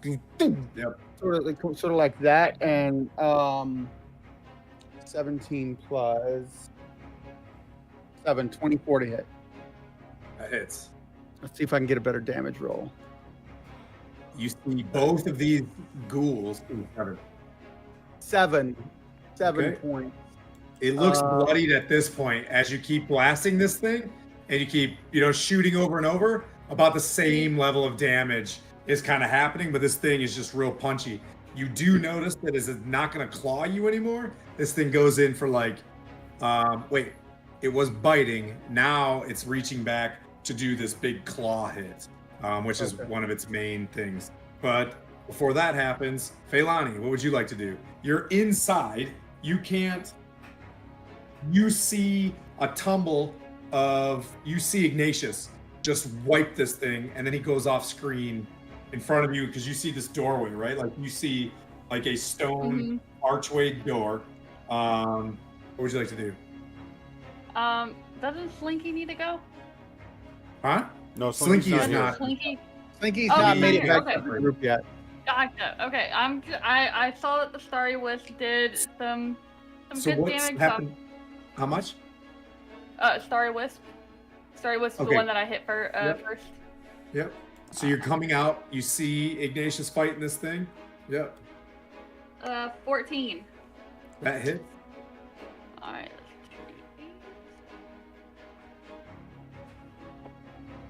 Oh, max damage. That is 16 points of damage. This thing's looking rough. It wasn't damaged. Ignatius, you stab this thing, you roll over all leeched up, and you see this whip come straight over your head and just like snap this thing's like arm straight off. All sorts of like ghoul ichor just starts pouring out of this thing in black sludge. It wasn't damaged? I thought I put a hole in it. You put a hole in the one that Iggy was fighting. That Iggy. Okay, I particular- thought okay. I thought I was hitting the same one. Okay. Yeah. Never mind. And then this brings up Iggy. Ignatius. So Dear I- sweet. so there's another one right there by me, right? That's right. The one that Yeah. just hit you. Yep. Yeah. She stepped out and blasted that one. So I will attack that one. Alright, go for it. I think I can.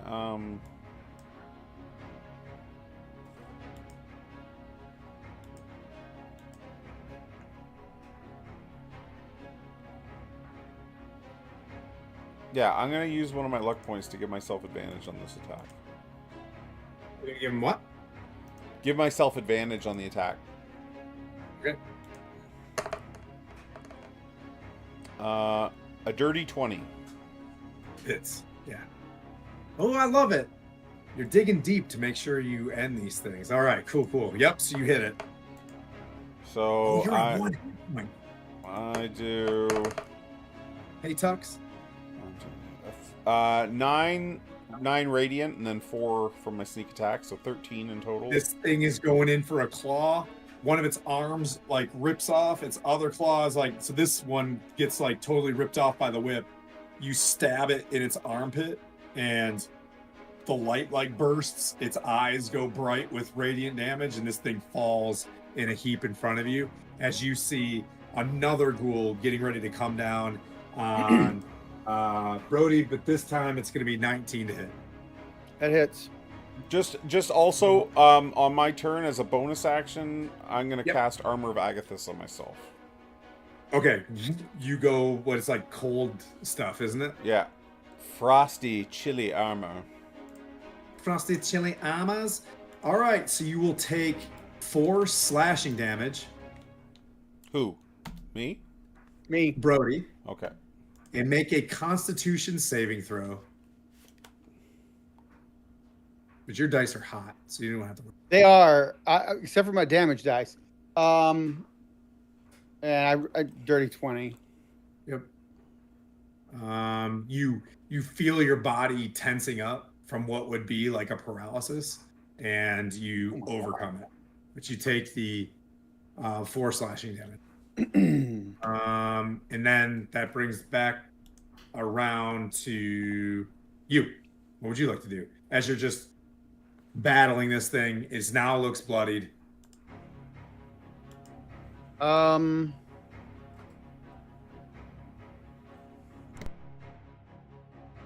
Okay. This is the only one left, right? Yep. Okay.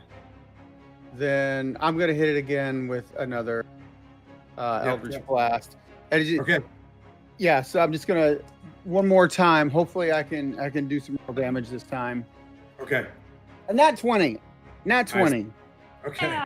Don't even roll this. How do you want to kill this thing that's like wrestling you? It's just like grappling you and trying to murder you.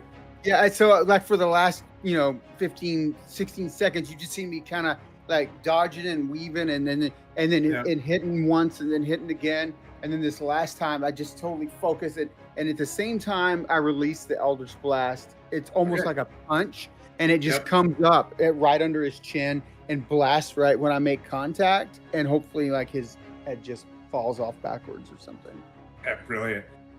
You guys sit there, you take a moment, you look around, and you hear on the other side of the chapel, you see 2 heads moving around that look like Silith and Cervantes, as they're like, this is it, this is where the, and then as you're staring at him off to your right, this massive, what looked like big pile of trash and look like I said like kelp and swamp roots and things like that just leans over, hulks up as these like big purple eyes, as this gigantic shambling mound just like climbs over top of this chapel, looming down right behind Feilani. I'll place it and then we'll stop there for the evening,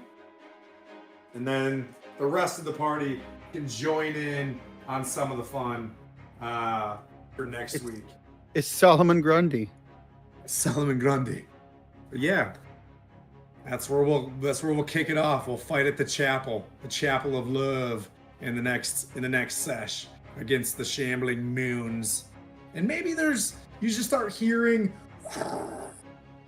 as like more shifting graveyard stuff happen. But you gotta clear it. Maybe they'll dash him away. We'll see what happens. Thank God, I won't be here next week to die. Oh, that's right. Feilani, just like you see her just like tuck and just splash, like does a rugby splash, you know what I mean? After a game, and you just splash into the water and just like and disappear. Yeah. We'll reorient the map, but thank you guys so much. Does anybody have anything going on? Tomorrow I'm playing CNC. Yeah, we'll be back here tomorrow playing some CNC, and then I will be on Guild Superior's channel on Friday doing a one-shot of our Viking Death Squad called the Speed Humpers. The Speed Humper? name from yours truly. I threw it out there as a joke. Everybody loved it, so that's what we called our group. It's called the Speed Humpers. Like, so yeah, if you want to come, probably watch vibe. us all die. Yeah, if you want to come watch us all die, go to Guild Superior's channel on Friday. You have to put at for the raid. Sorry? Yeah. Do you have to put at Yeah. for when you raid? You do? I think so. Yeah. Yeah. Okay. Yeah. No, I don't think you do. /raid space and then the name of the channel. Okay. You know I'm not good at this. All right, Clement. We'll head over to Clementine. She's real cool. Awesome. Played with her in Castleton. Oh, But, my darling. We've got Trollord Games tomorrow on Trollord Games channel. So come watch us play some Castles and Crusades with Castle Keeper Jeremy tomorrow night at the same time, 8:30 Eastern. Should be a good time. What could go wrong? We got 18 people going in there. Cool. We got giveaways for tomorrow. Thank you guys so much for playing. What's up? Nothing. Just a tweet. What? Whoop, whoop. What do you mean? Wait. No. Oh, There's can we someone raid now? It's going. Hit that raid. Hit that raid. Raid. Miss you, love you, bye.